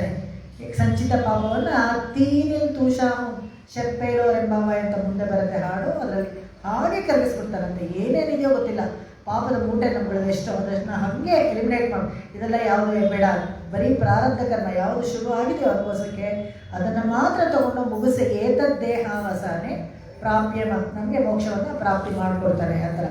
ಇಲ್ಲಿ ಅದನ್ನೇ ಹೇಳ್ತಾರೆ. ಇವಾಗ ಇವಳು ಪಾರ್ಕಡಲು, ಅದಕ್ಕೋಸ್ಕರ ಪರವಾಸುದೇವನ್ನ ಹಿಂದಿನ ಹಾಡಲ್ಲಿ ಹಾಡಿದ್ಲು, ಅಲ್ಲಿ ಹೋಗೋಕ್ಕೆ ಎಲ್ರಿಗೂ ಆಗಲ್ಲ ಅಂತ ಹೇಳ್ಬಿಟ್ಟು ಇವಾಗ ವ್ಯೂಹದಲ್ಲಿರೋ ವಾಸುದೇವನ್ ಹೇಳ್ತಾರೆ. ಸ್ವಲ್ಪನೇ ಯಾಕೆ ವ್ಯೂಹದಲ್ಲಿ ಬಂದು ಭಗವಂತ ಅಲ್ಲಿ ಮಲ್ಕೊಂಡ ಅಂತ ಹೇಳಿದ್ರೆ, ದೇವತೆಗಳಿಗೂ ಕೂಡ ಅವ್ರಿಗೇನಾದ್ರೂ ಒಂದು ಸಹಾಯ ಬೇಕು ಅಂತಿದ್ದಾಗ ಅಲ್ಲಿ ಹೋಗಿ ವೈಕುಂಠದಲ್ಲಿ ಎಲ್ಲ ಹೋಗೋಕ್ಕಾಗಲ್ಲ. ಯಾಕಂದರೆ ಅವ್ರಿಗೂ ಕರ್ಮ ಮುಗಿದ್ರೇ ಹೋಗ್ಬೇಕು, ಕಲ್ಪ ಮುಗಿದ್ರೇ ಚತುರ್ಮುಖ ಬ್ರಹ್ಮ ಹೋಗೋಕ್ಕಾಗಲ್ಲ, ಅಲ್ಲಿವರೆಗೂ ಹೋಗೋಕ್ಕಾಗಲ್ಲ. ಆದರೆ ಭಗವಂತನ ಮೀಟಿಂಗ್ ಪಾಯಿಂಟಲ್ಲಿ ಎಲ್ಲೇ ಅವನನ್ನು ಸಿಗಬೇಕು, ಎಲ್ಲಿ ನಮ್ಮ ಕಷ್ಟಗಳನ್ನು ಹೇಳ್ಕೊಳ್ಬೇಕು ಅಂತ ಹೇಳಿದ್ರೆ ಒಂದು ಬ್ರ್ಯಾಂಚ್ ಆಫೀಸ್ ಓಪನ್ ಮಾಡ್ತಾನಂತೆ ಕ್ಷೀರಸಾಗರದಲ್ಲಿ. ಬಂದು ಅಲ್ಲಿ ಇಂಟರ್ನೆಟ್ ಎಲ್ಲ ಕನೆಕ್ಷನ್ ಇಟ್ಕೊಂಡು ಕೂತ್ಕೊಂಡಿರ್ತಾನೆ, ಒಂದು ಆಫೀಸ್ ಓಪನ್ ಮಾಡ್ತಾನೆ. ಪಾರ್ಕಡನುಳ್ ಪಯ್ಯ ತುಯಿನ್ರ, ಪಯ್ಯ ಅಂತ ಹೇಳಿದ್ರೆ ನಿದ್ದೆ ಮಾಡ್ತಾ ಇರೋದು ಅಂತ, ತುಯಿನ್ರ ಅಂತ ಹೇಳಿದ್ರೆ ಕಲ್ತ್ಕೊಳ್ತಾ ಇತ್ತು, ತುಯಿನ್ರ ಅಂದರೆ ನಿದ್ದೆ, ಪಯ್ಯ ಅಂತ ಹೇಳಿದ್ರೆ ಟ್ರೈನಿಂಗ್ ತೊಗೊಳ್ತಾ ಇದ್ದಾನಂತೆ. ಯಾಕೆ ಟ್ರೈನಿಂಗ್ ತೊಗೋಬೇಕಾ ನಿದ್ದೆ ಮಾಡೋಕ್ಕೆ, ಯೋಗ ನಿದ್ದೆ ಮಾಡೋಕ್ಕೆ ಅಂತ ಹೇಳಿದ್ರೆ, ಕ್ಷೀರಸಾಗರ ಎಷ್ಟೊಂದು ಅಲೆಗಳು ಹಾಗೆ ಎದ್ದೆದ್ದು ಮೇಲ್ಮೇಲೆ ಬರ್ತಾ ಇರುತ್ತೆ, ಅದ್ರ ಮೇಲೆ ಒಂದು ಹಾವಿನ ಹಾಸಿಗೆ, ಅದ್ರ ಮೇಲೆ ಮಲ್ಕೊಳ್ಬೇಕು ಅಂದರೆ ಯಾರಿಗೆ ತಾನು ಟ್ರೈನಿಂಗ್ ಬೇಡ ನೋಡಿ, ಎಷ್ಟು ಸ್ಲಿಪ್ಪರಿ ಅದು, ಹಿಂಗೆ ವೇವ್ ಸಿಂಗಿಂಗ್ ಹೋಗ್ತಾ ಇರುತ್ತೆ, ಅದ್ರ ಮೇಲೆ ಇವ್ರು ಮಲ್ಕೊಳ್ಬೇಕು. ನೀಲಿ ಆಕಾಶ, ಬಿಳಿ ಸಮುದ್ರ, ಕಪ್ಪು ಹಾವು, ಅದ್ರ ಮೇಲೆ ಇವ್ರು ನೀಲಮಣಿ ಥರ ಮಲ್ಕೊಂಡಿದ್ದಾನೆ. ಇದನ್ನು ಹಾಗೆ ಮನಸ್ಸಲ್ಲಿ ಇಟ್ಕೊಬಿಡಿ. ಪಾರ್ಕಡಲ್ಲಿಗೆಲ್ಲ ನಾವು ಹೋಗಲ್ಲ, ಡೈರೆಕ್ಟಾಗಿ ವೈಕುಂಠಕ್ಕೆ ಹೋಗೋದು. ಯಾರೇ ಮೋಕ್ಷ ದೇಶದಲ್ಲಿ ಎಲ್ಲಿಗೆ ಬೇಕಾದರೂ ಹೋಗ್ಬೋದು. ದಿವ್ಯ ದೇಶಗಳಲ್ಲೆಲ್ಲ ಶ್ವೇತ ದ್ವೀಪಕ್ಕೆ ಹೋಗಬೇಕು ಅಂದರೆ ಹೋಗ್ಬೋದು. ಸತ್ಯಲೋಕಕ್ಕೆ ನಾವು ಒಂದು ಸ್ವಲ್ಪ ಹೋಗ್ಬಿಟ್ಟು ಚಂದ್ರಮುಖ ಬ್ರಹ್ಮನ ಲೋಕ ನೋಡ್ಕೊಂಡು ಹೋಗ್ಬೇಕು ಅಂತ ಬಿಡ್ತಾರೆ, ಅಲ್ಲಿ ಆತಿವಾಹಕರ ನಮ್ಮನ್ನು ಕರ್ಕೊಂಡು ಹೋಗ್ತಾರೆ. ಆದರೆ ನಮ್ಗೆ ಅವಾಗೆಲ್ಲ ಏನೂ ಇಷ್ಟನೇ ಇರಲ್ಲ, ಅವಸರ ಹೋಗ್ಬಿಡ್ಬೇಕು ಭಗವಂತನ ಹತ್ರ ಅಂತ ಹೋಗ್ತಾ ಇರ್ತೀವಿ. ಇವಾಗೆಲ್ಲ ಅನ್ನಿಸ್ಬೋದು, ಸಾಯಕ್ಕೆ ಇಷ್ಟ ಇಲ್ಲ, ಮೋಕ್ಷ ನಾವೇನು ಅಷ್ಟು ಅರ್ಜೆಂಟ್ ಮಾಡ್ತೀವ ಅಂತ. ಆ ಥರ ಒಂದು ರುಚಿ ಏರ್ಪಡಿಸ್ಕೊಡ್ತಾಳೆ ಯಾರು ಅಂಡಾಳು. ಭಗವಂತನ ಸಾನ್ನಿಧ್ಯ ಅನ್ನೋದು ಎಷ್ಟು ಟೇಸ್ಟಿಯಾಗಿದೆ, ಅದರಲ್ಲಿ ರುಚಿ ಏರ್ಪಡಿಸ್ಕೊಟ್ರೆ ಯಾವುದು ಬೇಡ, ಇಲ್ಲಿ ಏನು ಬೇಡ, ಬೇಗ ಹೋಗಿ ಭಗವಂತನ ಹತ್ರ ಹೋಗಬೇಕು ಅಂತ. ಅದನ್ನೇ ಹೇಳ್ತಾಳೆ. ಪಾರ್ಕಣನುಳ್ ಪಯ್ಯತ್ತು ಇಂದ್ರ ಪರಮ ನಡಿ ಪಾಡಿ, ಪರಮನ್ ಅಂತ ಹೇಳಿದ್ರೆ ಉತ್ತಮೋತ್ತಮ ಪುರುಷ, ಅವನಿಗಿಂತ ಹೆಚ್ಚನ್ನ ಸಮ ಅಭ್ಯಧಿಕ. ಭಗವದ್ಗೀತೆನಲ್ಲೂ ಹೇಳಿದರೆ ಅವನಿಗೆ ಸಮನೂ ಯಾರೂ ಇಲ್ಲ, ಅಧಿಕರೂ ಯಾರೂ ಇಲ್ಲ. ಇದಕ್ಕೆ ನಾವು ನೋಡ್ತೀವಿ ಅವಾಗ ಅಂತ ಹೇಳಿದ್ರೆ ದೇವಕಿಗೆ ಭಗವಂತನೇ ಹುಟ್ಟುತ್ತಾನೆ, ಚತುರ್ಭುಜದೊಂದಿಗೆ ಎಲ್ಲ ಹುಟ್ಟಿದಾಗ ಇವು ಯಾಕೆ ಈ ಥರ ಚತುರ್ಭುಜ ಎಲ್ಲ ಹುಟ್ಟಿದೆಯಾ ಅಂತ ಹೇಳಿದ್ರೆ, ನೀನೇ ಹೇಳಿದೆ ನಿನ್ನ ಥರನೇ ಮಗುಬೇಕು ಅಂತ. ಅದಕ್ಕೋಸ್ಕರನೇ ನಂತರನೇ ಅದಿತಿ ಸೂತ್ರಪ್ಪ ಅವರಿಗೆ ತಪಸ್ ಮಾಡ್ತಾರೆ. ತಪಸ್ ಮಾಡಿದಾಗ ಮಗು ಬೇಕು ಅಂತ ಹೇಳಿದಾಗ ಮಗು ಬೇಕು ಅಂತ 3 ಸತಿ ಕೇಳ್ತಾರಂತೆ, ನಿನ್ನ ಥರನೇ ಬೇಕು ತಥಾಸ್ತು ಅಂತ 3 ಸತಿ ಹೇಳ್ತಾನೆ. ಅದೇನೇ ಇವಾಗ ಒಂದು ಇದು ವಾಮನ ಅವತಾರ ಒಂದು, ಇನ್ನೊಂದು ಕಪಿಲ ಮಹರ್ಷಿ ಅವತಾರ ಒಂದು, ಇನ್ನೊಂದು ಇದು ಕೃಷ್ಣ ಅವತಾರ ಒಂದು. ಅದಕ್ಕೆ ನಿನ್ನ ಥರನೇ ಮಗು ಬೇಕು ಅಂದರೆ ಬೇರೆ ಎಲ್ಲಿಂದನೂ ತರೋಕ್ಕಾಗಲ್ಲ. There is no duplicate at all. ನಾರಾಯಣನಿಗೆ ಡೂಪ್ಲಿಕೇಟೇ ಇಲ್ಲ, ಅವನೊಬ್ಬನೇ ಮೋಕ್ಷಕ್ಕೆ ಅಧಿಕಾರ, ಅವನ ಥರ ಇನ್ನೊಬ್ಬರಿಲ್ಲ. ನಸ್ಸಮ ಅಭ್ಯಧಿಕ, ಅವನಿಗೆ ಜಾಸ್ತಿನೂ ಯಾರೂ ಇಲ್ಲ. ಸ್ಟ್ರೆಂತಲ್ಲಿ ಭಗಗಳು ಅಂತ ಹೇಳ್ತಾರೆ ಭಗವಂತನಿಗೆ, 6 ಭಗಗಳು. ಯಾರು ಇಲ್ಲಿ ಉತ್ತಮನ್ ಪೇರ್ಪಾಡಿ ಅಂತ ಮುಂದಿನ ಹಾಡಲ್ಲಿ ಬರುತ್ತೆ. ಆ ಭಗಗಳು ಅಂದರೆ ಜ್ಞಾನ, ಬಲ, ಐಶ್ವರ್ಯ, ವೀರ್ಯ, ಶಕ್ತಿ, ತೇಜಸ್ಸು. ಇದೇನೇ ಭಗಗಳು. ಇದೆಲ್ಲರೂ ಸಂಪೂರ್ಣವಾಗಿ ಯಾರಿಗಿರುತ್ತೋ ಅವನೇ ಭಗವಂತ. ಏನು ಭಗವಂತ ಅಂತ ನಾವು ಕರಿತೀವಲ್ಲ ಅಂತ ಹೇಳಿದ್ರೆ, ಈ ಭಗಗಳು ಅನ್ನೋದು ಇದು 6. ಈ 6 ಯಾರಿಗೆ ಸಂಪೂರ್ಣವಾಗಿರುತ್ತೋ ಒಂದು ಕಾಲಕ್ಕೂ ಕಡಿಮೆ ಆಗಲ್ವೋ. ಯಾಕೆಂತ ಹೇಳಿದ್ರೆ ನಮಗೇನೋ ಇವಾಗ ಚೆನ್ನಾಗಿ ಶಕ್ತಿ ಇತ್ತು, ಅವೆಲ್ಲ ಬೆಟ್ಟ ಗಿಟ್ಟ ಎಲ್ಲ ಆಗ್ತಾ ಇದ್ವಿ, ಕೆಳಗಡೆಗೂ ಕೂತ್ಕೊಳ್ಳೋಕ್ಕಾಗಲ್ಲ, ಚೇರ್ ಇದೆ ಅಂದರೆ ಕೂತ್ಕೊಳ್ಳೋಕ್ಕಾಗಲ್ಲ. ಇವಾಗ ನಮಗೆಲ್ಲ ಕಡಿಮೆ ಆಗ್ತಾ ಇರ್ತಲ್ಲ ಶಕ್ತಿ. ಆ ಥರ ಏನಿಲ್ಲ, ಯಾರಿಗೆ ಎಷ್ಟೇ ಸಹಾಯ ಮಾಡಿದ್ರು ಅವನ ಶಕ್ತಿ ಎತ್ತು ಕುಂದೋದಿಲ್ಲ. ಅದಕ್ಕೆ ಜ್ಞಾನನೂ ಅಷ್ಟೇ, ಅವನು ಎಷ್ಟು ಬುದ್ಧಿ ಉಪಯೋಗಿಸಿದ್ರು ಬುದ್ಧಿ ಏನು ಖರ್ಚಾಗಲ್ಲ. ನಾವು ಎಷ್ಟು ಜನ ನೋಡ್ತೀವಿ, ಪ್ರೊಫೆಸರ್ಸು ಅವರೆಲ್ಲ ಎಷ್ಟು ಬುದ್ಧಿವಂತರಾಗಿದ್ರು, ಎಲ್ಲನೂ ಮೇಧಾಶಕ್ತಿ ಎಷ್ಟಿತ್ತು. ಆದರೆ ವಯಸ್ಸಾದ ಮೇಲೆ ಏನೋ ಅವ್ರಿಗೆಲ್ಲ ಅಲ್ಝೀಮರ್ ಏನೋ ಒಂದು ಕಾಯಿಲೆ ಇದೆಯಲ್ಲ, ಮರು ಬಂದುಬಿಡುತ್ತೆ. ಅವ್ರ ಹೆಸರೇ ಜ್ಞಾಪಕ ಇರಲ್ಲ, ಮನೆಯಲ್ಲಿ ಜ್ಞಾಪಕ ಇರಲ್ಲ, ಎಲ್ಲ ಹೊಟ್ಟೋಗುತ್ತಲ್ಲ ಆ ಜ್ಞಾನ, ಅದೆಲ್ಲ ಹೊಟ್ಟೋಗುತ್ತೆ. ಐಶ್ವರ್ಯನೂ ಅಷ್ಟೇ, ನಮ್ಮದು ಇವತ್ತು ಸಾಹುಕಾರರಾಗಿರೋದು, ಒಂದು ದಿವಸ ಪಾಪರಾಗಿರ್ಬೋದು, ನಮ್ಮ ಹತ್ರ ಇರೋದೆಲ್ಲ ಕ್ಷಯ ಆಗೋಗ್ತದೆ. ಆದರೆ ಭಗವಂತನ ಹತ್ರ ಇರೋದು ಯಾವುದು ಕ್ಷಯ ಆಗೋದಿಲ್ಲ. ಅದಕ್ಕೆ ಪೂರ್ಣವಿದಂ ಅಂತ ಹೇಳ್ತಾರೆ. ಅವನು ಯಾವಾಗಲೂ ಪೂರ್ಣವಾಗಿಯೇ ಇರ್ತಾನೆ. ಯಾರಿಗೆ ಎಷ್ಟು ಕೊಟ್ಟರೆ ಕೂಡ, ದಾನವಾಗಿ, ಧರ್ಮವಾಗಿ, ವರವಾಗಿ ಎಷ್ಟೆಷ್ಟು ಕೊಟ್ಟರೆ ಕೂಡ ಅವನ ಹತ್ರ ಏನು ಕಡಿಮೆ ಆಗಲ್ಲ. ತಿರ್ಗಾ ಅಷ್ಟೇ ರೆಪ್ಲೆನಿಶ್ ಆಗಿಬಿಡುತ್ತೆ. ಅವನ ಶಕ್ತಿ, ಐಶ್ವರ್ಯ, ಬಲ ಎಲ್ಲರೂ ಮತ್ತೆ ಅಷ್ಟೇ ರೆಪ್ಲೆನಿಶ್ ಆಗುತ್ತೆ, ಯಾವುದು ಕಡಿಮೆ ಆಗಲ್ಲ. ಇದು ಈ ಥರ ಇದ್ದರೆ ಕ್ವಾಲಿಫಿಕೇಶನ್ ಅವರನ್ನು ಭಗವಂತ ಅಂತ ಕರೀರಿ. ಎಲ್ಲರೂ ಭಗವಾನ್ ಭಗವಾನ್ ಅಂತ ಕರೀತಾರಲ್ಲ, ಕಲ್ಕಿ ಭಗವಾನ್, ಇನ್ನೊಂದು ಭಗವಾನ್ ಅಂತ, ಅವರಿಗೆಲ್ಲ ಸುಮ್ಮನೆ ದಂಡವಾಗಿ ನಮಸ್ಕಾರ ಹಾಕಬೇಡಿ. ಯಾಕಂದರೆ ಕ್ವಶನ್ ಮಾಡ್ಕೊಳ್ಳಿ, ಇದೆಲ್ಲರೂ ಆ ಭಗಗಳೆಲ್ಲ ಇದೆಯಾ ಅವ್ರ ಹತ್ರ, ಕಡಿಮೆ ಆಗದೆ ಇರೋ ಥರ ಇದೆಯಾ, ಸಂಪೂರ್ಣವಾಗಿದೆಯಾ ಅವ್ರ ಹತ್ರ.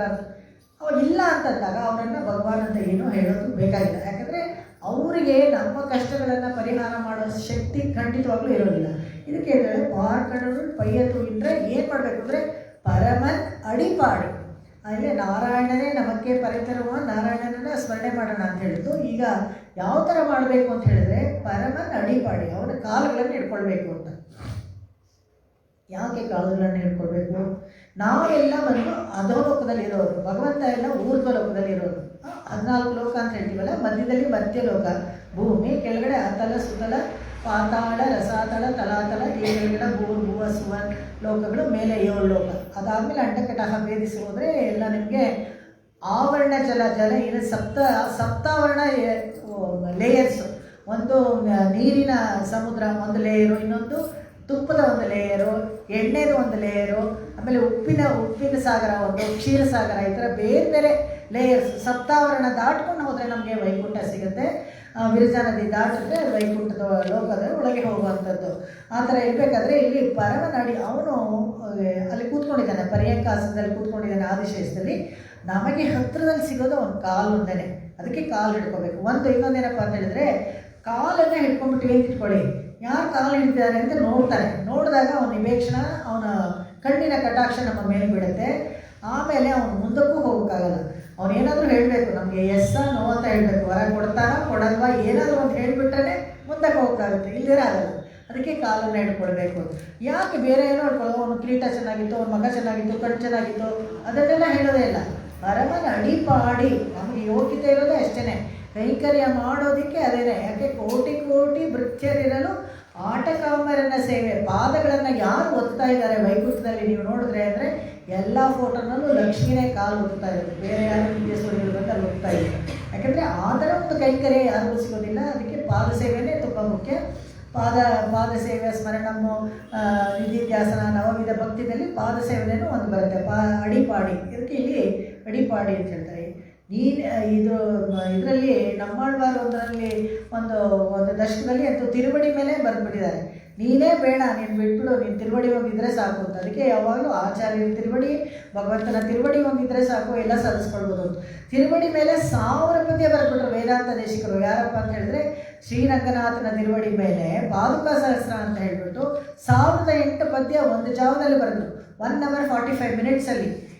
ಏನು ಅಪ್ರಾಕೃತ, ಅವರು ಎಂಥ ಎನರ್ಜಿ ಅವರಿಗೆ, ಹೇಗೆ ಬಂದಿರ್ಬೋದು. ಸೊಗಸಾದ ಪದ್ಯ, ಕಾಂಪಿಟೇಷನ್ ಇಟ್ಟರಂತೆ ಅಲ್ಲಿ. ಎಲ್ಲರೂ ಪಂಡಿತರಿದ್ದಾಗ ಒಂಥರ ಈರ್ಷೆ, ಪ್ರೊಫೆಷ್ನಲ್ ಜಲಸಿ ಅಂತ ಹೇಳ್ತಾರೆ, ಆ ಥರ ಶ್ರೀರಂಗದಲ್ಲಿ ಇದ್ರಂತೆ. ನಿಮಗೆ ತುಂಬ ಪಾಂಡಿತ್ಯ ಇದ್ದರೆ 1000 ಪದ್ಯ ಬರೀಬೇಕು, ಒಂದು ಜಾವದಲ್ಲಿ ಆಗತ್ತಾ, ಹೇಗೆ ಕೂಡ ಹಾಕ್ಬಿಟ್ಟಿದ್ದಾರೆ. ಒಂದು ಜಾವದಲ್ಲಿ ಸುಮ್ಮನೆ ಒಂದು ರೂಮಲ್ಲಿ ಕೂಡ ಹಾಕ್ಬಿಟ್ಟು ಬರೀಬೇಕು. ಯಾಕಂದರೆ ಎಲ್ಲೂ ರೆಫರ್ ಮಾಡಬಾರ್ದು, ಏನು ಮಾಡಬಾರ್ದು, ಆ ಥರ ನಾವು ಟ್ರೈ ಮಾಡ್ತೀವಿ ಅಂತ. ಅವರು ಬರೆದ್ರಂತೆ ಪದಪಂಕಜಂ ಅಂತ 300 ಬರೆಯೋಕ್ಕಾಯಿತು. ಒಂದು 4-5 ಪಂಡಿತರೆಲ್ಲ ಸೇರಿಕೊಂಡು ಒಟ್ಟಿಗೆ ಕಂಬೈನ್ ಮಾಡಿ ಬರ್ತಾರೆ, ಅಷ್ಟೇ ಬರೆಯೋಕ್ಕಾಯಿತು. ಇವ್ರಿಗೆ ಹೇಳಿದ್ರಂತೆ, ಇವರು ನೋಡ್ತಾ ಇದ್ದಾರೆ, ಇನ್ನೇನು ಟೈಮ್ ಆಗ್ತಾ ಇದೆ, ಹೇಗೆ ಬರಬೇಕು ಅಂತ. ಹೈಗ್ರೀವ, ನೀನೇ ನನ್ನ ನಾಲ್ಗೆ ಮೇಲೆ ಕೂತ್ಕೊಂಡು ಬರೆಸ್ಬೇಕು, ಇಲ್ಲದೆ ಹೋದರೆ ನಿನ್ನ ಪಾದದ ಮೇಲೆ ಹೇಗೆ ಬರೆಯೋಕ್ಕಾಗತ್ತೆ, ನನಗೇನು ಯೋಗ್ಯತೆ ಇಲ್ಲ ಅಂತ ಹೇಳಿದಾಗ ಒಂದು ಜಾವದಲ್ಲಿ ಕಣ್ಣು ಬಿಟ್ಟು ಮುಚ್ಚಿ ಕಣ್ಣು ತೆಗೆಯೋಷ್ಟರಲ್ಲಿ 1008 ಪದ್ಯಗಳನ್ನು ಅವರು ಬರೆದರು, ಪಾದುಕಾ ಸಹಸ್ರ. ಅದು ಆಶ್ಚರ್ಯಕರವಾದ ಪದ್ಯಗಳು, ತುಂಬ ಅನುಸಂಧಾನ ಮಾಡ್ತಾರೆ ಎಲ್ಲ. ಹಾಗೆ ಎರಡು ವಿಷಯ ಅದರಲ್ಲಿ ಬೆಳಕಿಗೆ ಬಂತು. ಏನಪ್ಪ ಅಂದರೆ ಬರ್ತಾ ಇದ್ದಾನಲ್ಲ ಅವನೇನೆ ಈ ಪಾದುಕಾ ಮಹಿಮೆಯನ್ನು ಇಡೀ ಜಗತ್ತಿಗೆ ತೋರಿಸ್ಕೊಟ್ಟಿದ್ದು. ಭರತನನ್ನು ಕೊಂಡಾಡ್ದಂಗಾಯಿತು, ಭಗವಂತನ ಪಾದುಕೆಗಳನ್ನು ಕೊಂಡಾಡ್ದಂಗಾಯಿತು. ಅದಕ್ಕೆ ಹೇಳ್ತಾರೆ, ಒಂದು ಶಾಣ್ ಕಟ್ಟೆ ಅಂದರೆ ಪಾದುಕೆಗಳೆಲ್ಲ ಮರದ ಎಷ್ಟು ಮಹಾ ಇರುತ್ತೆ, ಒಂದು ಜಾಂಡ್ ಇರ್ಬೋದು, ಅದರ ಮೇಲೆ 1008 ಬರೆದಿದ್ರೆ ಅದ್ರ ಮೇಲೆ ನಿಂತ್ಕೊಂಡಿದೆಯಲ್ಲ ಭಗವಂತನ ಪಾದ, ಅದ್ರ ಮೇಲೆ ಇನ್ನೆಷ್ಟು ಬರೆಯೋರು ವೇದಾಂತ ದೇಶಿಕರು. ಎಂಥ ಕವಿತಾ ಸಾಮರ್ಥ್ಯ, ಯಾಕೆ ಬಂತು, ಹೇಗೆ ಬಂತು ಅವ್ರಿಗೆ ಅಂದರೆ ಸಾಕ್ಷಾತ್ ಘಂಟಾವತಾರ. ತಿರುಪತಿನಲ್ಲಿ ಗಂಟೆ ಇದೆಯಲ್ಲ, ಇವತ್ತಿಗೂ ಗಂಟೆ ಇಲ್ಲ, ಮಣಿ. ಅಲ್ಲಿ ಬರೀ ಆರಾಧನೆಗೆ ಬೇರೆ ಮಣಿ ಯೂಸ್ ಮಾಡ್ತಾರೆ, ಆದರೆ ಗಂಟೆ ಇಲ್ಲ. ಅಲ್ಲಿ ಒರಿಜಿನಲ್ ಗಂಟೆ ಏನಿತ್ತು ಅದನ್ನು ಅನಂತ ಸೂರಿ ತೋತಾರಮ್ಮ ಅವರಿಗೆ ವರವಾಗಿ ಕೊಡ್ತಾರೆ. ಅದನ್ನು ನುಂಗಿ ಹುಟ್ಟಿದವರು ಅವತಾರ ಮಾಡಿದವರು ಘಂಟಾವತಾರ ಅಂತಲೇ ವೇದಾಂತ ದೇಶಿಕರಿಗೆ ಹೆಸರು. ಹಾಗಾಗಿ ಅವರು ಅದನ್ನು ಬರ್ತಾರೆ. ಆ ಪರಮರಡಿಪಾಡಿ ಅಂದರೆ ಅದರ ಮೇಲೆ. ಇವರು ಅಷ್ಟೇ ನಮ್ಮಾಳ್ವಾರು ಕೂಡ ತಿರುವಡಿ ಮೇಲೆ ಬರೀತಾರೆ. ಅದರಲ್ಲಿ 12 ನಾಮಗಳೆಲ್ಲ ಹೇಳ್ತಾರೆ. ಒಂದೊಂದು ತಿರುವಡಿ ನಾವು ನಮಸ್ಕಾರ ಮಾಡಿದಾಗಲೂ ಒಂದು ಇಣೈ ಅಂತ ಹೇಳಿದ್ರೆ ಒಂದು ಜೋಡಿ ಅಂತ. ತಿರುವಡಿಗಳೆಲ್ಲ ಸಿಂಗಲ್ ಆಗಿರಲ್ಲ, ಲೆಫ್ಟು ರೈಟ್ ಎರಡೂ ಇರುತ್ತೆ. ಅವರು ಇಣೈ ಆ ಜೋಡಿನ ಯಾವಾಗಲೂ ನಮಸ್ಕಾರ ಮಾಡಿದಾಗ ಅವರು ಅಷ್ಟೇ ದ್ವಾದಶನಾಮ ಪೂರ್ತಿ ಒಂದು ದಶಕದಲ್ಲಿ ಹೇಳ್ತಾರೆ. ಅದನ್ನೆಲ್ಲ ಹೇಳೋಕ್ಕೆ ತುಂಬ ಚೆನ್ನಾಗಿದೆ, ಆದರೆ ಸಮಯ ಸಾಕಾಗಲ್ಲ. ಕೊಟೇಶನ್ಸ್ ಮಾತ್ರ ಹೇಳ್ತಾ ಇದ್ದೀನಿ ನಿಮಗೆ. ಅವರು ತಿರುವಡಿ ಮೇಲೆ ಬರೆದಿದ್ದಾರೆ ಅಂತ, ತೀರ್ಥಕ್ಕೆ ಬರೆದಿದ್ದಾರೆ, ಭಗವಂತನ ತೀರ್ಥಕ್ಕೆ, ಭಗವಂತನ ತಿರುವಡಿಗೆ ಬರೆದಿದ್ದಾರೆ, ಭಗವಂತನ ಕಣ್ಣಿಗೆ, ಪ್ರತಿಯೊಂದಕ್ಕೂ. ಹಾಗೆ ಎಲ್ಲ ಆಳ್ವಾರ್ಗಳು ಎಲ್ಲ ಕೊಂಡಾಡ್ತಾರೆ. ಅವರಿಗೆ ಬೇರೆ ಏನು ಕೆಲಸ ಇಲ್ಲ, ಭಗವಂತನ ಹೋಳೋದು, ಭಗವಂತನನ್ನು ಪರಿಚಯ ಮಾಡಿಸ್ಕೊಡ್ಬೇಕು ನಮಗೆಲ್ಲ. ಅವರಿಗೆಲ್ಲ ಭಗವಂತನ ನೇರವಾಗಿ ನೋಡಿದವರೇ ವಿಶ್ವಕ್ಸೇನರ ಅಂಶಾವತಾರ ನಮ್ಮಾಳ್ವಾರು. ಹಾಗೆ ಒಬ್ಬರೊಬ್ಬರು ನಿತ್ಯಸುರಿಗಳ ಅಂಶವಾಗಿ ಅವತಾರ ಮಾಡಿದವರು 12 ಆಳ್ವಾರನು. ಆಂಡಾಳ್ ಮಾತ್ರ ಸಾಕ್ಷಾತ್ ಭೂದೇವಿ ಅವತಾರ. ಅದಕ್ಕೆ ಲೆಕ್ಕ ಹಾಕಬೇಕಾದ್ರೆ 12 ಆಳ್ವಾರುಗಳಲ್ಲಿ ಒಂದು ಪಂಕ್ತಿ ಏನು ಮಾಡ್ತಾರೆ ಶ್ರೀ ವೈಷ್ಣವರಲ್ಲಿ, ಆಂಡಾಳ್ ಮತ್ತು ಮಧುರಕವಿನ ಸೇರಿಸಲ್ಲ, ಬರೀ 10 ಆಳ್ವಾರ ಅಂತ ಹೇಳ್ತಾರೆ. ಯಾಕಂದರೆ ಮಧುರಕವಿ ಅವ್ರ 10 ಹಾಡಿನಲ್ಲಿ ದೇವರನ್ನ ಬರೀಲೇ ಇಲ್ಲ, ಅವ್ರು ಬರೀ ನಮ್ಮಾಳ್ವಾರ ಮೇಲೆ ಬರೆದ್ರು ಎಲ್ಲ ಪದ್ಯ. ಕಟ್ಟುಣ್ಣ ಪಣ್ಣಿಯ ಪೆರುಮಾಯನ್ ಅಪ್ಪನಿಲ್, ನನಗೆ ದೇವರು ಬೇರೆ ಯಾರು ಇಲ್ಲ, ನಿನ್ಗೆ ಯಾರು ದೇವರು ಅಂದರೆ ತೆನ್ ಕುರುಹೂರ್ ನಂಬಿ, ನನಗೆ ನಮ್ಮಾಳ್ವಾರೇ ದೇವರು ಅಂತ ಹೇಳ್ಬಿಟ್ರು. ಸೊ ಅದಕ್ಕೆ ಅವರು ದೇವ್ರ ಮೇಲೆ ಏನೂ ಬರೆದಿಲ್ಲ ಅಂತ ಅವ್ರನ್ನ ಆಳ್ವಾರ್ ಕ್ಯಾಟಗರಿಗೆ ಸೇರಿಸಲಿಲ್ಲ.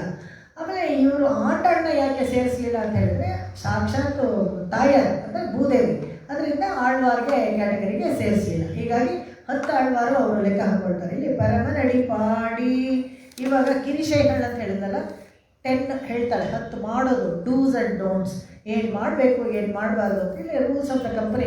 ನಾವೇನು ಮಾಡ್ತೀವಿ ಯಾವಾಗಲೂ ಏನು ಓದೋದೇ ಇಲ್ಲ, ಇಲ್ಲಿ ಸೈನ್ ಹಾಕಿ ಅಲ್ಲಿ ಸೈನ್ ಹಾಕಿ ಈ ಥರ ಸೈನ್ ಹಾಕ್ಬಿಡ್ತೀವಿ. ಯಾಕಂದರೆ ಎಲ್ಲ ಓದಿದ್ದೀವಿ ಅಂತ ಅಂದ್ಕೊಂಡು ಸೈನ್ ಮಾಡ್ತೀವಿ.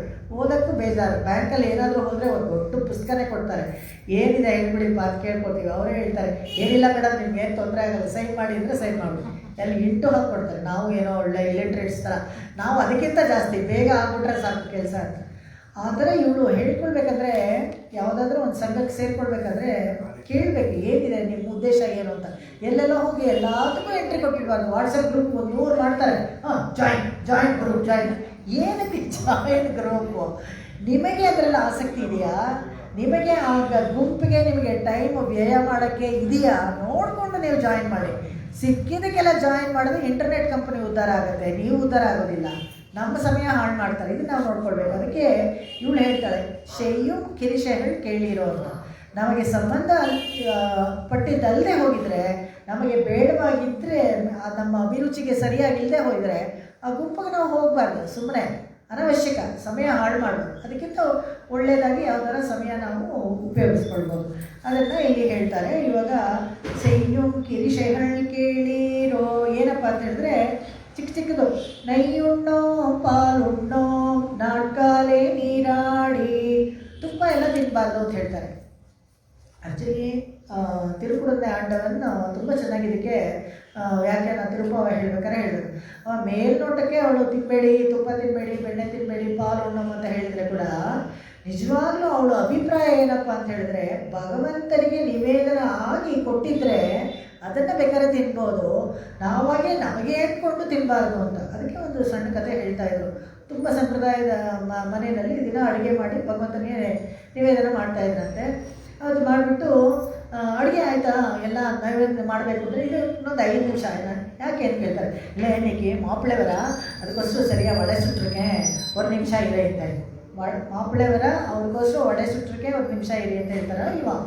ಆಮೇಲೆ ಸರಿ ಅದೆಲ್ಲ ಆಯಿತು, ನಿವೇದನ ಮಾಡಿದ್ರು. ಹೀಗೆ ಬಡಿಸ್ಬೇಕಾದ್ರೆ, ಊಟ ಮಾಡಬೇಕಾದ್ರೆ ಆ ಮನೆ ಯಜಮಾನಿಗೆ ಆ ವಡೆನ ಬಡಿಸೋಕ್ಕೆ ತೊಗೊಂಬಂದಾಗ ಅವ್ರು ಹೇಳ್ತಾರೆ, ಇದು ನನಗೆ ಬಡಿಸ್ಬೇಡ ಅಂತ. ಯಾಕೆ ಅಂತ ಕೇಳ್ತಾಳೆ. ಅವಾಗ ಇಲ್ಲ, ಇದು ನೀನು ಭಗವಂತನಿಗೆ ಅಂತ ಮಾಡಲಿಲ್ಲ, ಮಾಪಳೆವರ ಅಂತ ಮಾಡಿದೆ, ಅದಕ್ಕೆ ಬೇಡ. ಉದ್ದೇಶ ಕೂಡ ಹಾಗೆ ಇರಬೇಕು. ಎಲ್ಲ ಭಗವಂತ ನಿವೇದನಕ್ಕೆ ಅಂತ ಮಾಡಿದಾಗ ಭಗವಂತನಿಗೆ ಅಂತ ಹೇಳಬೇಕು. ಅದಕ್ಕೆ ನೆಯ್ಯುಣ್ಣೋ ಪಾಲುಣ್ಣೋ ಅಂತ ಹೇಳಿದಾಗ ಭಗವಂತನಿಗೆ ನಿವೇದನ ಆಗಿರೋದು. ಅಕಸ್ಮಾತ್ ಭಗವಂತನೇ ತಗೊಂಡ್ರೆ ತಿಂದರೆ ಅಂತ ಹೇಳಿದ್ರು ತಿನ್ಬಿಡ್ಬೋದಂತ. ಈ ಥರ ಮಾಡ್ತಾರೆ. ಏಕಾದಶಿ ಸಮಯದಲ್ಲಿ ಅಕ್ಕಿನಲ್ಲಿ ಮಾಡಿರೋ ಪದಾರ್ಥಗಳು ಮೇಲ್ಕೋಟೆನಲ್ಲಿ ಕೂಡ ಇದು ಉಂಟು, ಅಂದರೆ ಪ್ರಾಕ್ಟೀಸ್ ಇದೆ. ಪ್ರಾಕಾರದಲ್ಲಿ ತಿನ್ಬೋದು, ಅನ್ನೋದು ಭಗವಂತನಿಗೆ ನಿವೇದನ ಆಗಿರೋದು ತಿನ್ಬೋದು ಅಂತ ಒಂದು ಆ ಥರ ಒಂದು ಲೆಕ್ಕದಲ್ಲಿ ಇಟ್ಕೊಂಡಿರ್ತಾರೆ. ಕೆಲವು ತಿನ್ನೋದಿಲ್ಲ, ಅದು ಬೇರೆ ವಿಷಯ.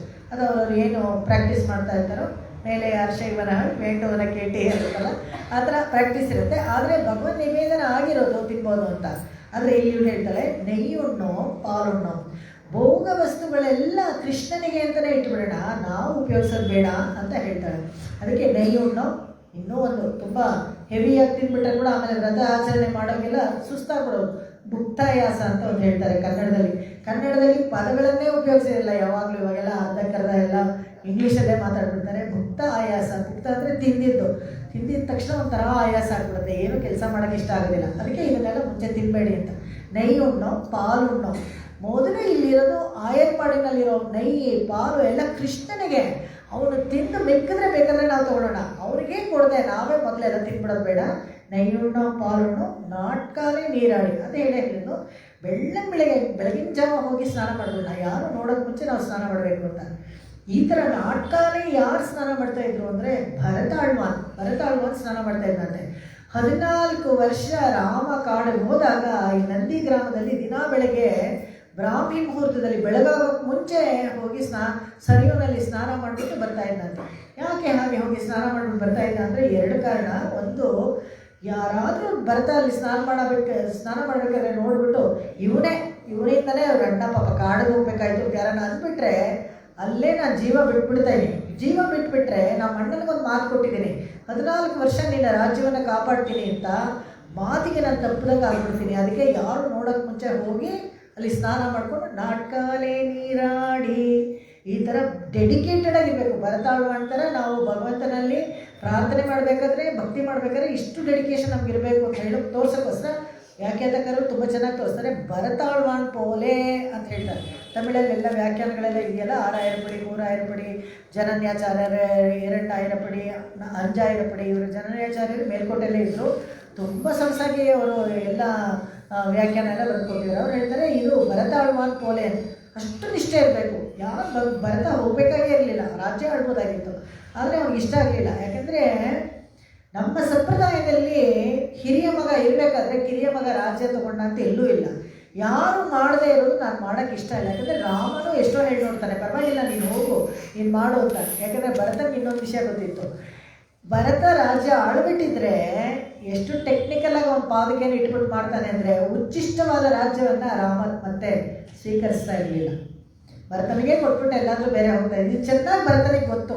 ಅದಕ್ಕೋಸ್ಕರ ರಾಮನ್ನೇ ಪಾದಕೆ ಇಟ್ಟರೆ ಅವಾಗ ಅದರಲ್ಲಿ ಆ ಟೆಕ್ನಿಕಲ್ ಇದು ಬರೋದಿಲ್ಲ, ಕ್ವಶನ್ ಬರೋದಿಲ್ಲ. ಅದಕ್ಕೋಸ್ಕರ ರಾಮನ ಪಾದಕೆಯನ್ನು ತೊಗೊಂಡು ಬಂದು ಇಟ್ಟು ಪಾದುಕ ಪಟ್ಟಾಭಿಷೇಕ ಮಾಡಿ ಅದನ್ನು ರಾಜ್ಯ ಆಳ್ತಾನೆ. ಎಲ್ಲರೂ ಹೇಳ್ತಾರೆ ಯಾವುದೋ ಪಾಪ ಚಪ್ಪಲಿ ಹಾಕ್ಕೊಂಡಿದ್ದ, ಆ ಚಪ್ಪಲಿಯೂ ಕಿತ್ಕೊಂಡ್ಬಂದ್ಬಿಟ್ಟ. ಆ ಚಪ್ಪಲಿನೇನು ಕಿತ್ಕೊಂಡ್ಬರಲಿಲ್ಲ. ಪಟ್ಟಾಭಿಷೇಕ ಅಂತಂದಾಗಲೇ ಒಂದು ಚಿನ್ನದ ಪಾದಕೆ ಆಗಲೇ ರೆಡಿಯಾಗಿತ್ತು, ರಾಮನ ಸೈಜ್ಗೆ ಅಲ್ಲಿತ್ತು. ಇನ್ನೇನು ಮಾರನೇ ದಿವಸ ಹಾಕೋಬೇಕಾಯ್ತು, ಅವಾಗ ಕ್ಯಾನ್ಸಲ್ ಆಯಿತು. ಆ ಚಿನ್ನದ ಈ ಪಾದಕ ಶಾಸ್ತ್ರದಲ್ಲಿ ಪೂರ್ತಿ ಅದರೆಲ್ಲ ರತ್ನ ಪದ್ಧತಿ, ಈ ಪದ್ಮ ಪದ್ಧತಿ ಎಲ್ಲ ಪದ್ಧತಿಗಳಲ್ಲೂ ಅದರಲ್ಲಿ ಏನೇನು ಎಂತೆಂಥ ಮಣಿಗಳು ಹುದುಗಿಸಿತ್ತು ಅಂತ ಹೇಳ್ಬಿಟ್ಟು ತುಂಬ ಚೆನ್ನಾಗಿ ಅದರಲ್ಲಿ ಆ ಪದ್ಯದಲ್ಲಿ ವೇದಾಂತ ದೇಶಗಳು ವರ್ಣಿಸ್ತಾರೆ.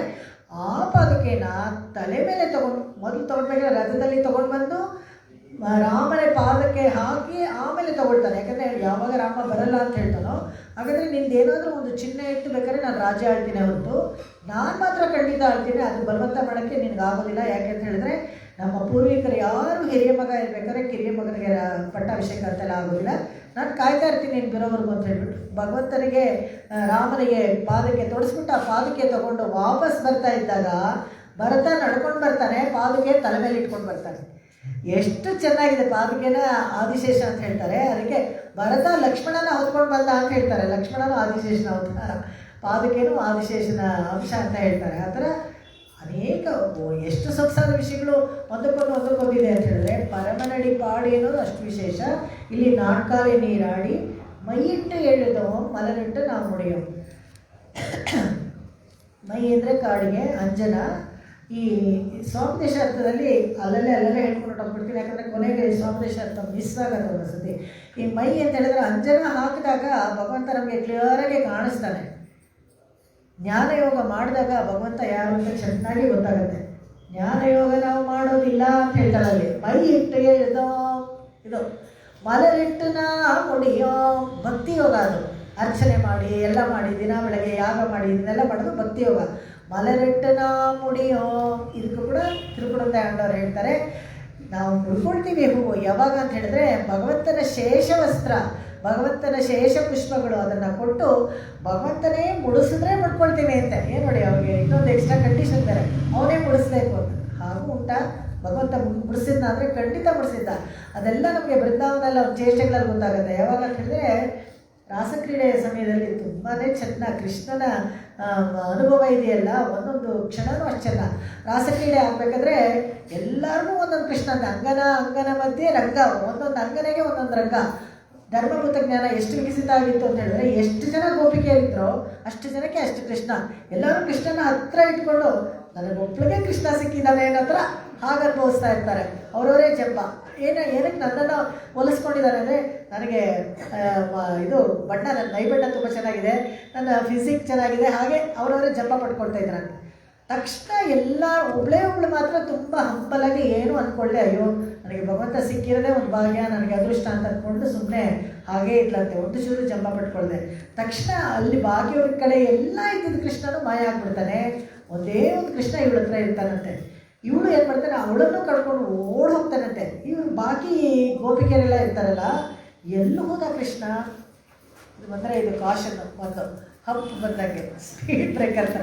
ಆದರೆ ಇನ್ನೊಂದು 10 ನಿಮಿಷ ಇದೆ ಅಷ್ಟೇ, ನೋಡ್ಕೊಳ್ಳಿ, ಹುಷಾರು, ಮುಗಿಸಿ ಮಂಗಳಾರತಿ ಬಂದಾಗ. ಅವಾಗ ಏನಾಗುತ್ತೆ, ಎಲ್ಲ ಹೋದ ಕೃಷ್ಣ ಅಂತ ಹೋಗಿ ನೋಡ್ತಾ ಇದ್ರೆ, ಅಲ್ಲಿ ಹೋಗಿ ಒಂದು ಸರೋವರದ ಹತ್ರ ಕೂತ್ಕೊಂಡು ಸರೋವರದಲ್ಲಿರೋ ಎಲ್ಲ ತಾವರೆ ಮೊಗ್ಗುಗಳನ್ನೆಲ್ಲ ಕಿತ್ಬಿಟ್ಟು ಒಂದೊಂದಾಗಿ ಸಿಕ್ಕಿಸ್ತಾ ಇದ್ದಾನಂತೆ ಈ ಹುಡುಗಿಗೆ. ಯಾಕಂದರೆ ಇವಳು ಅಷ್ಟು ಒಳ್ಳೆ ಮನಸ್ಸು ಇವಳಿಗೆ, ಒಂದು ಚೂರು ಜಂಬ ಇಲ್ಲ ಇವಳಿಗೆ. ಆರ್ಜವವಾಗಿ ನನ್ನನ್ನು ಭಕ್ತಿ ಮಾಡ್ತಾಳೆ, ಆರ್ಜವವಾಗಿ ನನ್ನ ಪ್ರೀತಿಸ್ತಾಳೆ ಅಂತ ಅವಳಿಗೆ ಅಲಂಕಾರ ಮಾಡ್ತಾ ಇದ್ದಾನೆ. ಇವಳು ಗೋದ ಹೇಳೋದು ಈ ಥರ. ಭಗವಂತ ಏನಾದರೂ ನಮ್ಗೆ ಹೂ ಬಿಡಿಸಿದ್ರೆ, ಮಲರೆಟ್ಟು ನಾವು ಮುಡಿಯೋಮಲ್ಲ, ಮುಡಿಯು ನಮಗೆ ಅವ್ನು ಬಿಡಿಸಿದ್ರೆ ತಾವು ತಗೊಳ್ತೀವಿ ಅಂತ.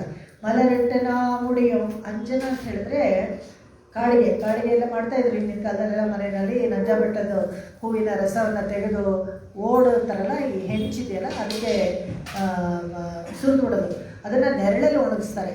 ಅದು ಮಾಡೋದು ಸುಮ್ಮನೆ ಹೇಳ್ತೀನಿ, ಯಾಕಂದರೆ ಎಕ್ಸಿಡೆಂಟ್ ಆಗಿಬಿಡುತ್ತಲ್ಲ, ಯಾರು ಏನು ಮಾಡೋದಿಲ್ಲ. ನೆರಳಲ್ಲಿ ಒಣಗಿಸಿ ಆಮೇಲೆ ಈ ಕ್ಯಾಸ್ಟ್ರ್ ಆಯಿಲ್ನಲ್ಲಿ ಒಂದು ದೀಪ ಹಚ್ಚಿಬಿಟ್ಟು ಹಣತೆ ಅದಕ್ಕೆ ಉಲ್ಟವಾಗಿ ಇಡ್ತಾರೆ. ಅದ್ರದ್ದು ಸೂಟೆಲ್ಲ ಬಂದಾಗ ಅದಕ್ಕೆ ಕೆರೆದ್ಬಿಟ್ಟು ಒಂದು ಸಣ್ಣ ಒಂದು ಡ್ರಾಪ್ ಬೆಣ್ಣೆ ಹಾಕಿ ಅದಕ್ಕೆ ಮಾಡಿಬಿಟ್ಟು ಒಂದು ಕಾಡಿಗೆ ಡಬ್ಬಿನಲ್ಲಿ ಇಟ್ಕೋತಾರೆ. ಇದು ತುಂಬ ಕಣ್ಣಿಗೆ ತುಂಬ ಒಳ್ಳೆಯದು, ತಪ್ಪು ಕೊಡುವಂಥದ್ದು. ಮಾಣತಿಯರಿಗೆಲ್ಲ ಕಣ್ಕಪ್ಪು ಇಟ್ಕೊಳ್ಳೇಬೇಕು ಅಂತ. ಒಂದು ದೃಷ್ಟಿ ಪರಿಹಾರ, ಇನ್ನೊಂದು ಮಗುಗೆ ಮತ್ತು ತಾಯಿಗೆ ಇಬ್ಬರಿಗೂ ಕಣ್ಕಪ್ಪು ಇರಬೇಕು. ಕಣ್ಣನ್ನು ತೀಡಿ ಮಗುಗಳಿಗೆ ದೊಡ್ಡದಾಗಿ ಇಡೋರು. ಬಟ್ ಆ ಥರ ಇವಾಗ ಬರೀ ಮಲಯಾಳದವ್ರು ಮಾತ್ರ, ಮಲಯಾಳ ದೇಶದಲ್ಲಿ ಇಡ್ತಾರೆ ಕಣ್ಣನ್ನು ದೊಡ್ಡದಾಗಿ ಇಡೋರು. ಇನ್ನೊಂದು ಕಡೆ ಈ ಸಂಪ್ರದಾಯ ಹೇಗೆ ಬಂತು ಅಲ್ಲಿ ಅಂಜನ ಇಟ್ಕೊಳ್ಳೋದು ಅಂತೆಲ್ಲ ಹೇಳಿದ್ರೆ, ಈ ಗುಜರಾತ್ ಕಡೆ ಎಲ್ಲನೂ ತುಂಬ, ರಾಜಸ್ಥಾನ್ ಅಲ್ಲೆಲ್ಲ ಮರಳು, ಸಣ್ಣ ಮರಳು ಗಾಳಿಗಳಲ್ಲಿ ತುಂಬ ಬರುತ್ತೆ. ಅದಕ್ಕೇನಾಗುತ್ತೆ, ಈ ಅಂಜನ ಇಟ್ಕೊಂಡಿರ್ತೀವಲ್ಲ, ಮರಳುಗಳೆಲ್ಲ ಇಲ್ಲಿ ಹೊರಗಡೆ ಕಲೆಕ್ಟ್ ಆಗುತ್ತೆ, ಕಣ್ಣು ಒಳಗಡೆ ಹೋಗೋದಿಲ್ಲ. ಅದಕ್ಕಾಗಿ ಅವರೆಲ್ಲ ತುಂಬ, ಅದಕ್ಕೆ ಅರಬ್ ಕಂಟ್ರೀಸ್ನೆಲ್ಲ ಗಂಡಸರು ತುಂಬ ಯಾಕೆ ಕಾಡಿಗೆ ಇಟ್ಕೊಳ್ತಾರೆ ಅಂದರೆ ಇದೇ ರೀಸನ್, ಸೈಂಟಿಫಿಕ್ ರೀಸನ್ ಇದು. ಕಾಡಿಗೆ ಇಟ್ಕೊಳ್ಳೋದು, ಅಲ್ಲಿ ಸಣ್ಣ ಡಸ್ಟು ಕಣ್ಣೆಲ್ಲ ಹೋಗದೆ ಹೊರಗಡೆ ಇರುತ್ತೆ ಅವ್ರಿಗೆ. ಆ ಥರ ಈ ಮೈಯಿಟ್ಟು ನಾವು ಎಳೆದು ಅದಕ್ಕೆ ಮಲರಿಟ್ಟು ನಾವು. ಯಾಕೆಂದರೆ ಇವ್ರು ಯಾರೋ ಒಬ್ಬಳು ಈ ಐಲೈನರ್ ಇಟ್ಕೊಂಡು 1 ಗಂಟೆ ಕಾಲ ಮಾಡಿದ್ರೆ ಆಮೇಲೆ ಯಾವಾಗ ವ್ರತ ಮಾಡೋದು, ಬೆಳಗಿನ ಜಾವ ಆಗ್ಬಿಡೋದು. ಬಟ್ಟೆ ಅದೆಲ್ಲ ಬೇಡಮ್ಮ, ಸುಮ್ಮನೆ ಹೆಂಗಿರ್ತೀರ ಬನ್ನಿ ನೀವು ಅಂತ ಕರೀತಾರೆ. ಮೈಯಿಟ್ಟು ನಾವು ಎಳೆದು ಅದನ್ನು ಚೆನ್ನಾಗಿ ಇಟ್ಕೋಬೇಕು, ಹೇಗೋ ಇಟ್ಕೊಂಡು ಚೆನ್ನಾಗಿರೋದಲ್ಲ. ಮಲರಿಟ್ಟು ಮುಡಿಯೋ ಶಯ್ಯಾದನ ಶಯ್ಯೋಮ್ ಅಂತ ಹೇಳ್ತಾರೆ. ಏನು ಶಯ್ಯಾದನ ಶಯ್ಯೋಮ್ ಅಂತ ಹೇಳಿದ್ರೆ, ನಮ್ಮ ಹಿರಿಯರಿಗೆ ಏನು ಮಾಡ್ತಾ ಇರಲಿಲ್ವೋ ಅದನ್ನು ನಾವು ಮಾಡೋದಿಲ್ಲ ಅಂತ. ಕೆಟ್ಟ ದಾರಿಯಲ್ಲಿ ಹೋಗೋದು, ಕೆಟ್ಟದ ಸುಳ್ಳನ್ನು ಆಡೋದು, ಬೇರೆಯವರನ್ನು ಬೈಯೋದು, ಬೇಡದೆಯವರು ಚಾಡಿ ಹೇಳೋದು, ಇದನ್ನೆಲ್ಲ ನಾವು ಮಾಡ್ತಾ ಇರಲಿಲ್ಲ. ಅದನ್ನೇ ಏನು ಮಾಡ್ತಾಯಿದ್ರು, ಆ ಸಂಪ್ರದಾಯ ಏನಿತ್ತು ಅದನ್ನು ಮಾಡೋದು. ಇವಾಗ ಎಲ್ಲರಿಗೂ ಒಂದು ಫ್ಯಾಷನ್. ಯಾರು ಕೇಕ್ ಕಟ್ಟಿಂಗ್ ಒಂದು ಫ್ಯಾಷನ್ ಅಂದರೆ ಎಲ್ಲ ಹಬ್ಬಕ್ಕೂ ಒಂದೇ ತಿಂಡಿ, ಕೇಕೆ ಅಷ್ಟೇ. ಬರ್ತ್ಡೇಗೂ ಅದೇನೆ, ಆ್ಯನಿವರ್ಸರಿಗೂ ಅದೇನೆ. ಆದರೆ ನಮ್ಮದ್ರಲ್ಲಿ ಹಂಗೇನಿಲ್ಲ. ನಮ್ಮ ಸನಾತನ ಧರ್ಮದಲ್ಲಿ ಒಂದೊಂದು ಹಬ್ಬಕ್ಕೆ ಒಂದು ಒಬ್ಬಟ್ಟು, ಇನ್ನೊಂದು ಪಾಯಸ, ಇನ್ನೊಂದು ಕೋಸಂಬರಿ, ಪಾನಕ, ಬೇರೆ ಇಟ್ಟಿದ್ದೀವಿ ನಾವು. ಅದೆಲ್ಲ ಬರ್ತೋಗ್ಬಿಡ್ತಾರೆ ಎಲ್ಲದಕ್ಕೂ ಒಂದು. ಹಾಗಲ್ಲ ಇವರು. ಅದಕ್ಕೆ ಇಲ್ಲಿ ಹೇಳ್ತಾರೆ, ಅದನ್ನೇ ಶಯ್ಯೋ. ನಮ್ಮ ಸಂಪ್ರದಾಯ ಏನಿದೆಯೋ ಅದನ್ನು ನಾವು ಫಾಲೋ ಮಾಡಬೇಕು. ನಾವು ಫಾಲೋ ಮಾಡದೆ ಹೋದರೆ ನಮ್ಮ ನೆಕ್ಸ್ಟ್ ಜನ್ರೇಷನ್ಗೆ ಏನು ಅಂತಲೇ ಗೊತ್ತಾಗೋದಿಲ್ಲ. ನೀವು ಮಾಡಿ ತೋರಿಸಿದ್ರೇ ಅವ್ರಿಗೆ ಗೊತ್ತಾಗೋದು, ಈ ಥರ ಮಾಡ್ತಾಯಿದ್ರು, ಒಂದು ಇದು ಅಂತ ಸಂಪ್ರದಾಯ ಇತ್ತು, ಹಾಗೆ ಮಾಡ್ತಿದ್ರು ಅಂತ. ಅದಕ್ಕೆ ಅದನ್ನು ಹೊಸದಾಗಿ ಏನೂ ಮಾಡಬೇಕಾಗಿಲ್ಲ. ನೀವು ಹೊಸದಾಗಿ ಕಲ್ತ್ಕೊಂಡ್ರೆ ಅದೇನೋ ಎಕ್ಸ್ಟ್ರಾ ಬೇಗ ದೇವರು ಒಲಿತಾನೆ ಅಂತ ಏನು ನೀವು ಹಂಚ್ಕೋಬೇಡಿ.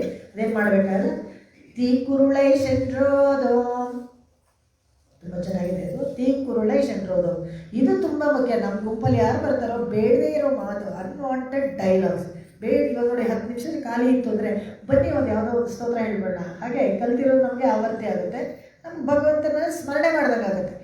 ಒಂದು ಅಕ್ಷರ ನಾವು ಒಂದು ಪದವನ್ನು ಭಗವಂತನ ಬಗ್ಗೆ ಹೇಳಿದ್ರೆ ಕೂಡ ವೇಸ್ಟ್ ಉಟ್ಕೊಳ್ಳಲ್ಲ, ಲೆಕ್ಕಕ್ಕೆ ತಗೋತಾನೆ ಇಷ್ಟೊಂದು ಎಕ್ಸ್ಟ್ರಾ ಪ್ರೇಯರ್ ಹೇಳಿದ್ರು ಅಂತ. ಆ ಥರ ಇಲ್ಲ ಸುಮ್ಮನೆ ಖಾಲಿ ಬಿಟ್ಟರೆ ಏನೋ ಮಾತು, ಬೇಡದೇ ಇರೋ ಮಾತು, ಯಾರ ಸಮಸ್ಯೆಯನ್ನು ಯಾರೂ ಬಗೆಹರಿಸಲ್ಲ. ಆಯಿತಾ?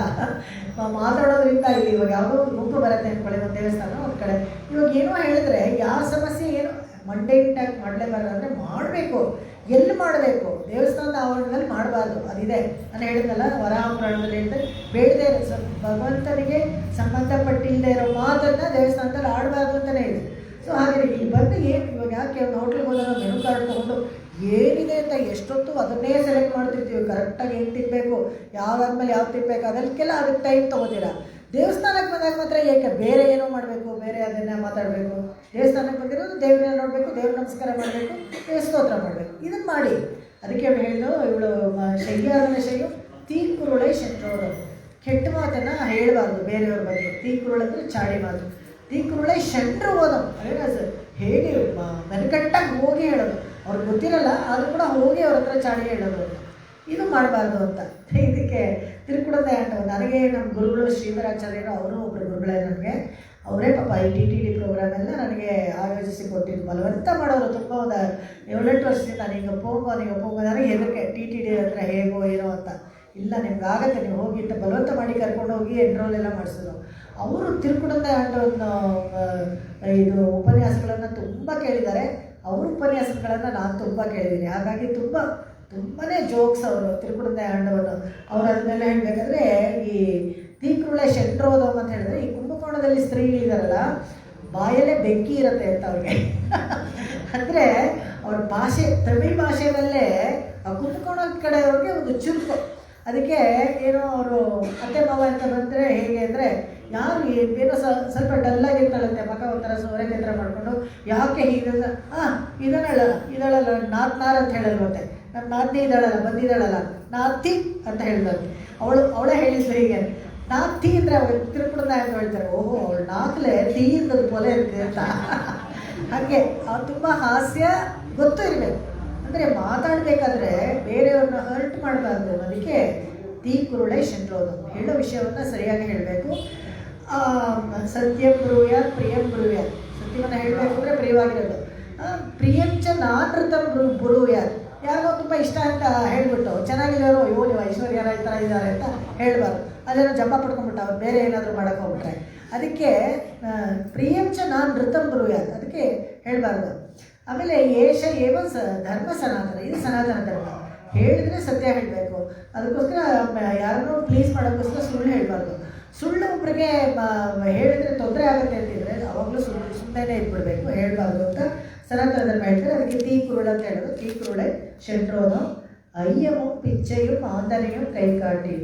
ಅಯ್ಯಂ ಪಿಚ್ಚೆ ಇದೆಲ್ಲ ನಮಗೆಲ್ಲ ಭಿಕ್ಷೆ ಅಂದರೆ ಒಂದೇ ಅಂತ ಅನ್ಕೊಂಡ್ಬಿಡ್ತೀವಿ. ಅಮ್ಮ ತಾಯಿ ಯಾರು ಬರೋದು ಇಲ್ಲ ಇವಾಗ. ಅದಕ್ಕೂ ಒಂದು ಆರ್ಗನೈಸೇಷನ್ NGO, ಎಕ್ಸ್ಟ್ರಾ ಫುಡ್ ಇದ್ದರೆ ನೀವು ಕೊಡಿ ಅಂತ ತುಂಬ ಸ್ಟೈಲಿಶ್ ಆಟೋಲ್ಲಿ ಬಂದು ಕರೆಕ್ಟ್ ಮಾಡ್ಕೊಂಡು ಹೋಗ್ತಾರೆ. ಈ ಅಯ್ಯಂ ಅಂತ ಹೇಳಿದ್ರೆ ಇದಕ್ಕೆ ವ್ಯತ್ಯಾಸ ಇದೆ. ದಾನ, ಧರ್ಮ, ಭಿಕ್ಷೆ ಇವಕ್ಕೆಲ್ಲದೂ ವ್ಯತ್ಯಾಸಗಳಿದೆ.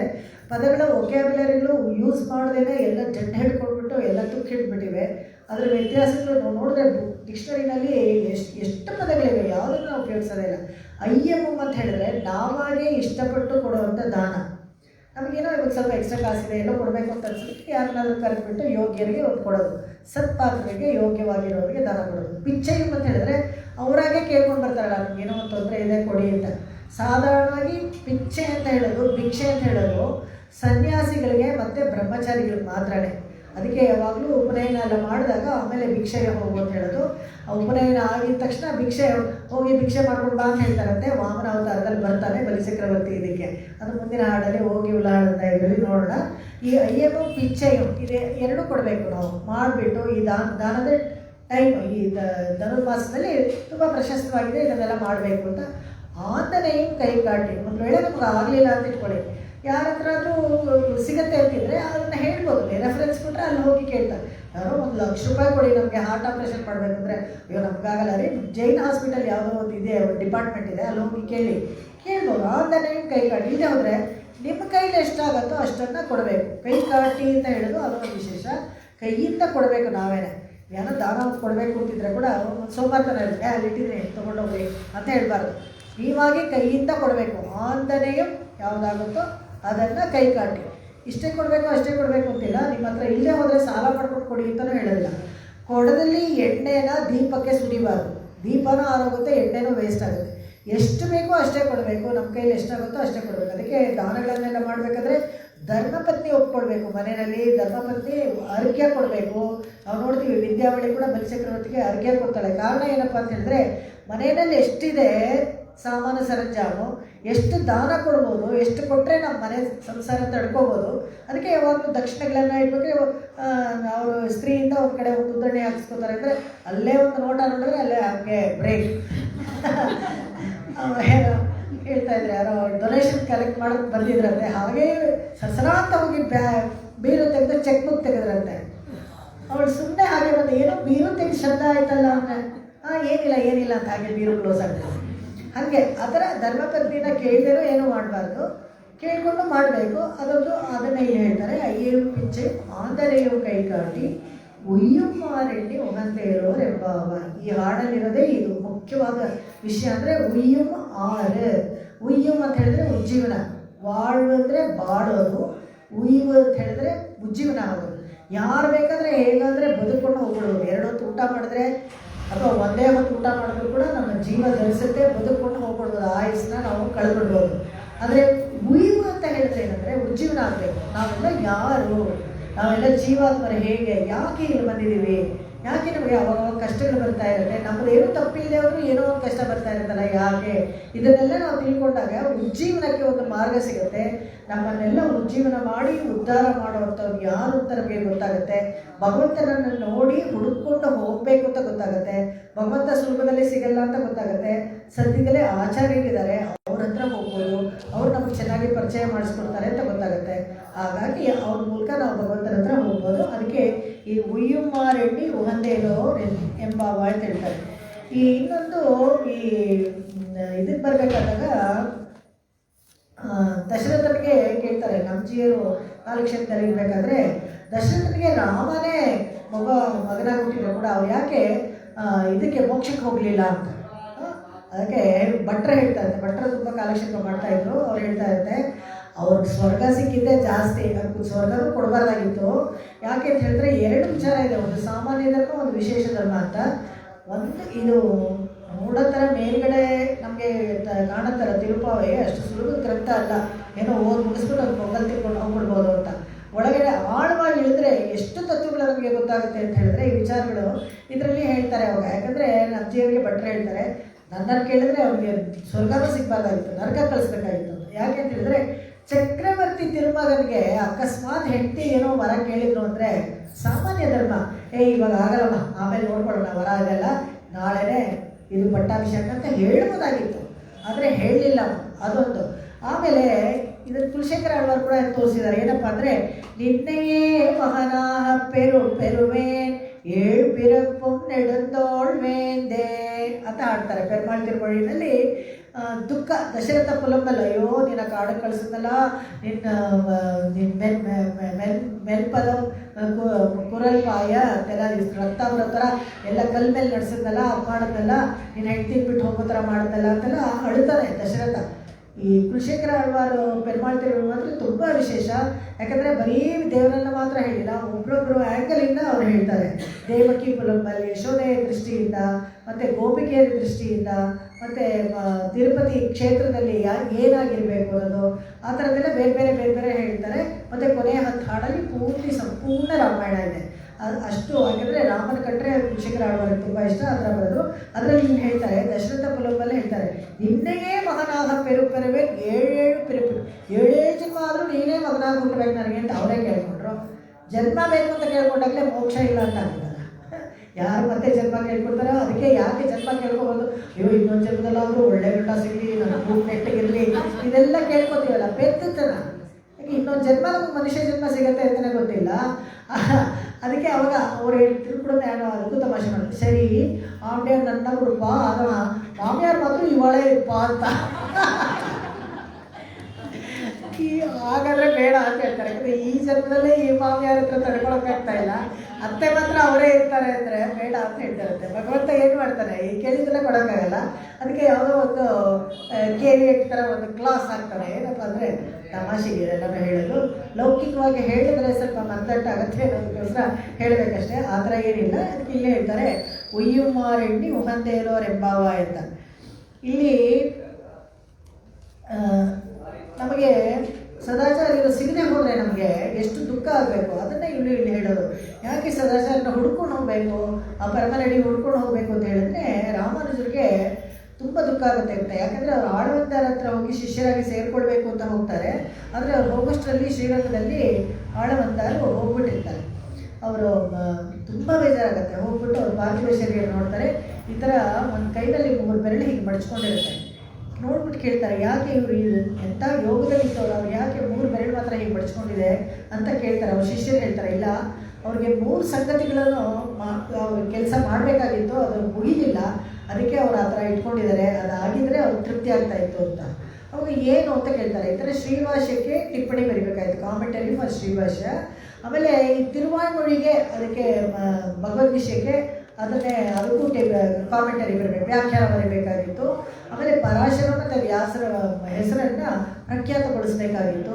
ಇದು 3 ಕೆಲಸ ಅವ್ರ ಹತ್ರ ಆಗಲಿಲ್ಲ ಅಂದಾಗ ಪಾರ್ಥಿವ ಇದ್ರ ಮೇಲೆ ಮಾರ್ಟಲ್ ರಿಮೈನ್ಸ್ ಹತ್ರ ಮಂಡಿ ಇಟ್ಕೊಂಡು ನಮಸ್ಕಾರ ಮಾಡಿ, ಇದು 3 ನಾನು ಮಾಡ್ತೀನಿ ಅಂತ ಹೇಳ್ಬಿಟ್ಟು ಅವರು ಭಾಷೆ ಕೊಡ್ತಾರೆ. ಭಗವದ್ ರಾಮಾನುಜರು ಭಾಷೆ ಕೊಟ್ಟಾಗ ಈ ಥರ ಮಡಚ್ಕೊಂಡಿರೋ ಬೆರಳು ಓಪನ್ ಆಗುತ್ತಂತೆ ನೋಡಿ. ಅವಾಗ ತುಂಬ ಸಂತೋಷ ಆಗಿ ಬರ್ತಾರೆ ಅವರು. ಅದಕ್ಕೆ ಶ್ರೀಭಾಷ್ಯಕ್ಕೆ ಖುದ್ದಾಗಿ ತಾನೇ ಭಗವದ್ ರಾಮಾನುಜರು ಬರೀತಾರೆ. ಅದಕ್ಕೆ ಸರಸ್ವತಿ ಶ್ರೀಭಾಷೆ ಅಂತ ಹೆಸರು ಕೊಡ್ತಾರೆ. ಮಧ್ವ ಭಾಷೆಗೆ ಮಧ್ವ ಭಾಷೆ ಅಂತ ಹೇಳ್ತಾರೆ, ಶಂಕರ ಭಾಷೆಗೆ ಶಂಕರ ಭಾಷೆ ಅಂತ ಹೇಳ್ತಾರೆ. ಬ್ರಹ್ಮಸೂತ್ರಕ್ಕೆ ಭಗವದ್ ರಾಮಾನುಜರು ಬರೆದಿದ್ದ ಭಾಷೆಗೆ ಶ್ರೀಭಾಷೆ ಅಂತ ಹೇಳ್ತಾರೆ. ಸೊ ಹಾಗಾದರೆ ಸರಸ್ವತಿ ಹೆಸರು ಕೊಟ್ಟರು. ಆಮೇಲೆ ಭಗವದ್ ವಿಷಯವನ್ನು ತೆನ್ಕುರುಹೈ ಪಿರಾನ್ ಪಿಳ್ಳಾನ್ ಅವರನ್ನು ಕರೆಸಿ ಭಗವದ್ ವಿಷಯಕ್ಕೆ ಅವರ ಹತ್ರ ಟಿಪ್ಪಣಿ ಬರೆಸ್ತಾರೆ, ವ್ಯಾಖ್ಯಾನ ಬರೆಸ್ತಾರೆ. ಆಮೇಲೆ ಪರಾಶರ ಮತ್ತು ಇವರು ವ್ಯಾಸರ ಹೆಸರು ಪ್ರಖ್ಯಾತ ಆಗಬೇಕು ಅಂತ ಹೇಳಿದಾಗ ಕೂರತಾಳ್ವಾಡ ಮಕ್ಕಳಿಗೆ ಆ ಹೆಸರಿಟ್ಟು ಪರಾಶರ ಭಟ್ರನ್ನು ಪ್ರಖ್ಯಾತಗೊಳಿಸ್ತಾರೆ. ಅವರು ಪರಾಶರ ಭಟ್ರು ಬರೆದಿರೋ ಪದ್ಯಗಳೂ ಎಷ್ಟು ಚೆನ್ನಾಗಿದೆ, ಅದು ತುಂಬ ಬೇಗ ಹೋಗ್ಬಿಟ್ರು, ಅವ್ರು 32 ವರ್ಷಕ್ಕೇ ಆ ಹೆಸರುಗಳನ್ನು ಪ್ರಖ್ಯಾತ ಮಾಡಿಸ್ತಾರೆ. ಈ ಥರ ರಾಮಾನುಜರಿಗೂ ತುಂಬ ದುಃಖ ಆಗಿತ್ತು. ಯಾಕಂತ ಹೇಳಿದ್ರೆ ಆಳವಂದರ ಹತ್ರ ನಾವು ಶಿಷ್ಯಗಾರಿಕೆ ಮಾಡಲಿಲ್ವಲ್ಲ ಅಂತ. ನಮ್ಮಾಳ್ವಾರಿಗೆ ಒಂದು ದುಃಖ ಇತ್ತಂತೆ. ಯಾಕಂದರೆ ನಮ್ಮಾಳ್ವಾರ ಅವತಾರ ಆಗಿತ್ತು, ಕೃಷ್ಣ ಅವತಾರ ಆಗಿ ಒಂದು 46 ದಿವಸ ಆದಮೇಲೆ ಅವ್ರು ಹುಟ್ಟಿದ್ರು.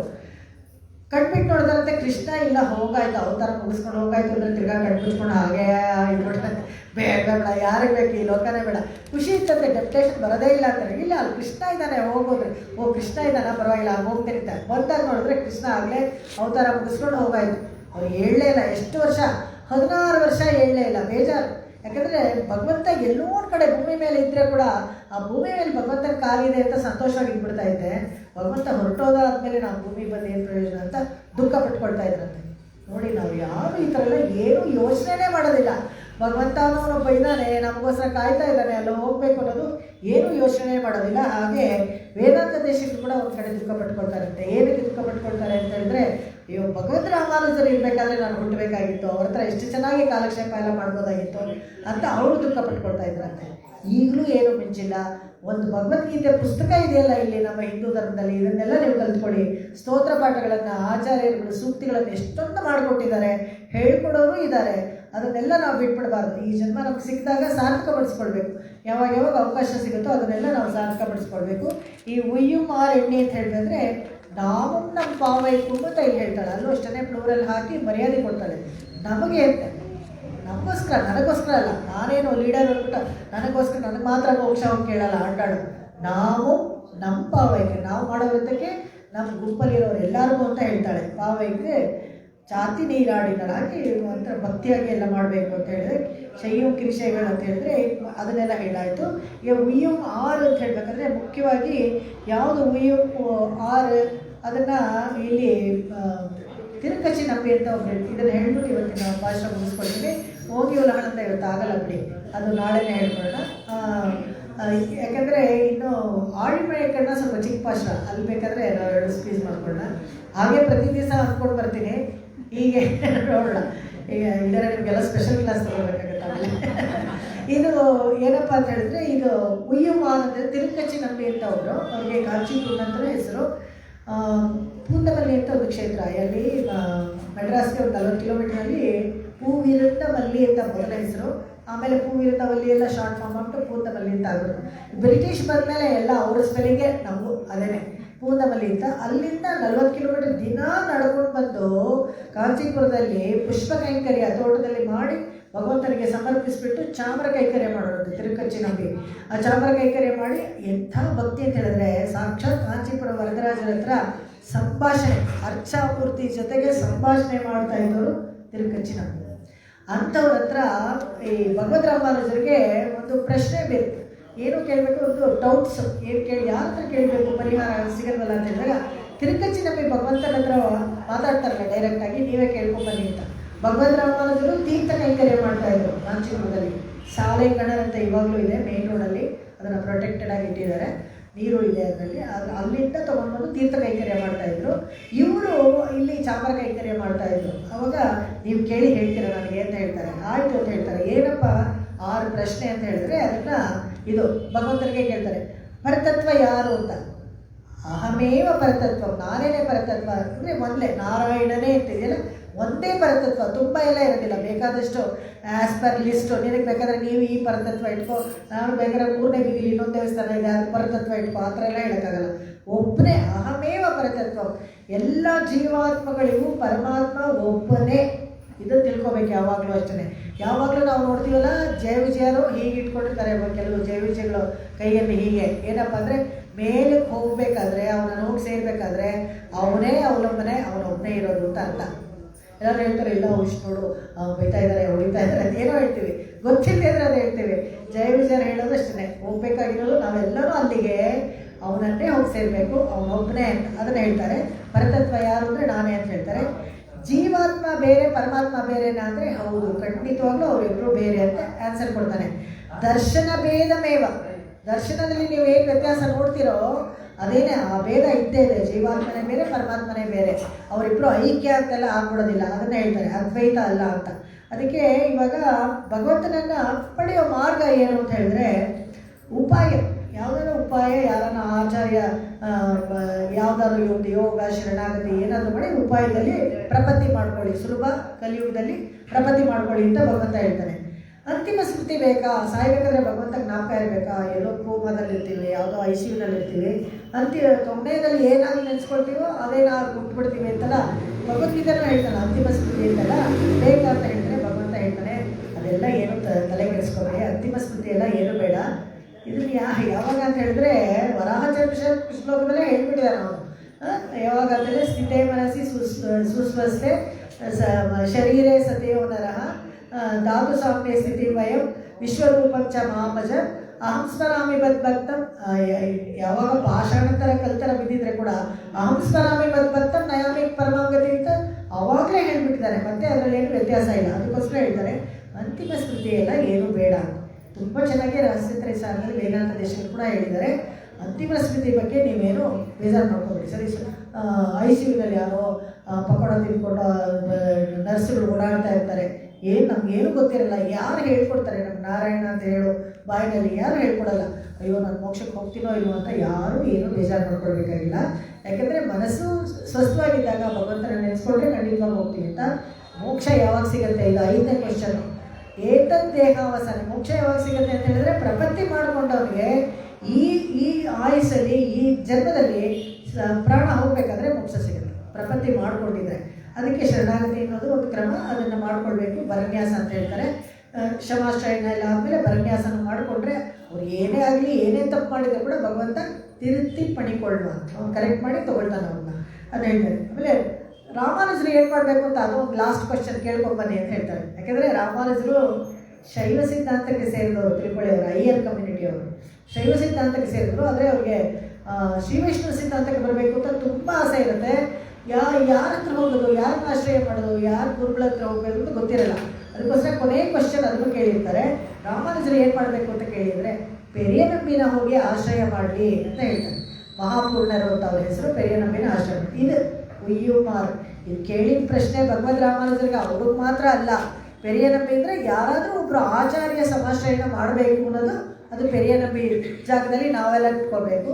ಪ್ರತಿಯೊಬ್ಬರಿಗೂ ಇದೇನೆ, ಬೇರೆ ಏನಿಲ್ಲ. 6 ಕ್ವಶನ್ ಡೈರೆಕ್ಟಾಗಿ ಭಗವಂತ ಅವರ ಬಾಯಿಂದ ಹೇಳಿದ್ದಾರೆ, ಇನ್ನೇನು ಬೇಕು ನಮಗೆ, ಇದಕ್ಕಿಂತ ಇನ್ನೇನು ಬೇಕು, ಅದು ಅವರು ಹೇಳಿದ್ರು. ಹಾಗೆ ಉಜ್ಜೀವನಕ್ಕೆ ಮಾರ್ಗ ಇದ್ದಾನೆ ಅಂತ ಹೇಳಿಬಿಟ್ಟು ಹೇಳಿದ್ರು.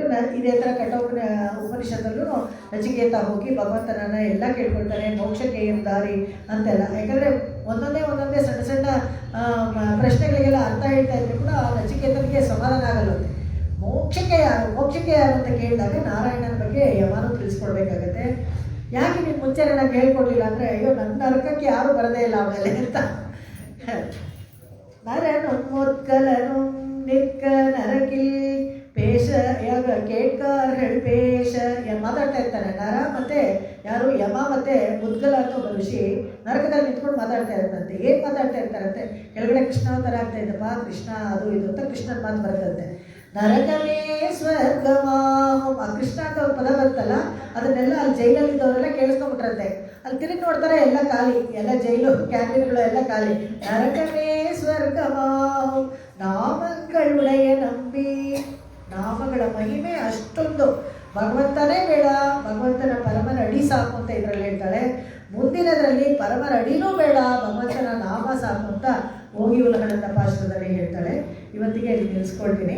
ಶತಮಕಮಣಿ ನೀಲ ಚಾರು ಕಲ್ಹಾರ ಹಸ್ತ ಸ್ತನಭರ ನಮಿತಾಂಗಿ ಸಾಂದ್ರ ವಾತ್ಸಲ್ಯ ಸಿಂಧು ಅಲಕವಿಹಿತಾಪಿ ಸೃಗ್ಭಿರ ಕೃಷ್ಣನಾಥ ವಿಲಸತು ಹೃದಿ ಗೋದ ವಿಷ್ಣು ಚಿತ್ತಾತ್ಮಜಾನಃ வேயர் புகழ் வில்லி புத்தூராடி பூரம் மேல்மேலும் மிக விளங்க விஷ்ணு சித்த தூய திருமகளாய் வந்து அரக்கனார்க்கு துழாய்வானே முடிசூடி கொடுத்த மாதே நேயமுடன் திருப்பாவை பாட்டாரைந்தும் நீயுரைத்த தையரு திங்கள் பாமாலை ஆய புகழ் நூறுடன் 43 அன்புடனே அடியேனுக்கு அருள் செய்தியே திருவாடி பூரத்து ஜகத்துதித்தாள் வாழியே திருப்பாவை 30 செப்பினாள் வாழியே பெரியாழ்வார் பெற்றெடுத்த பெண் பிள்ளை வாழியே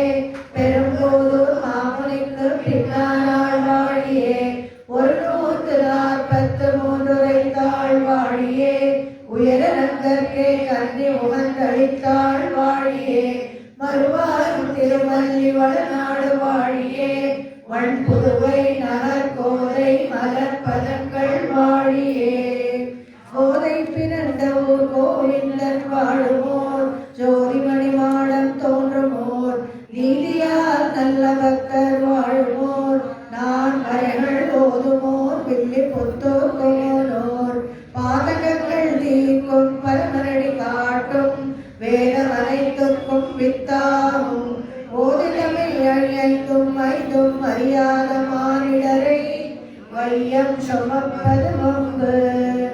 ஆண்டாள் திருவடிகளே சரணம், எம்பெருமானார் திருவடிகளே சரணம், தேசிகர் திருவடிகளே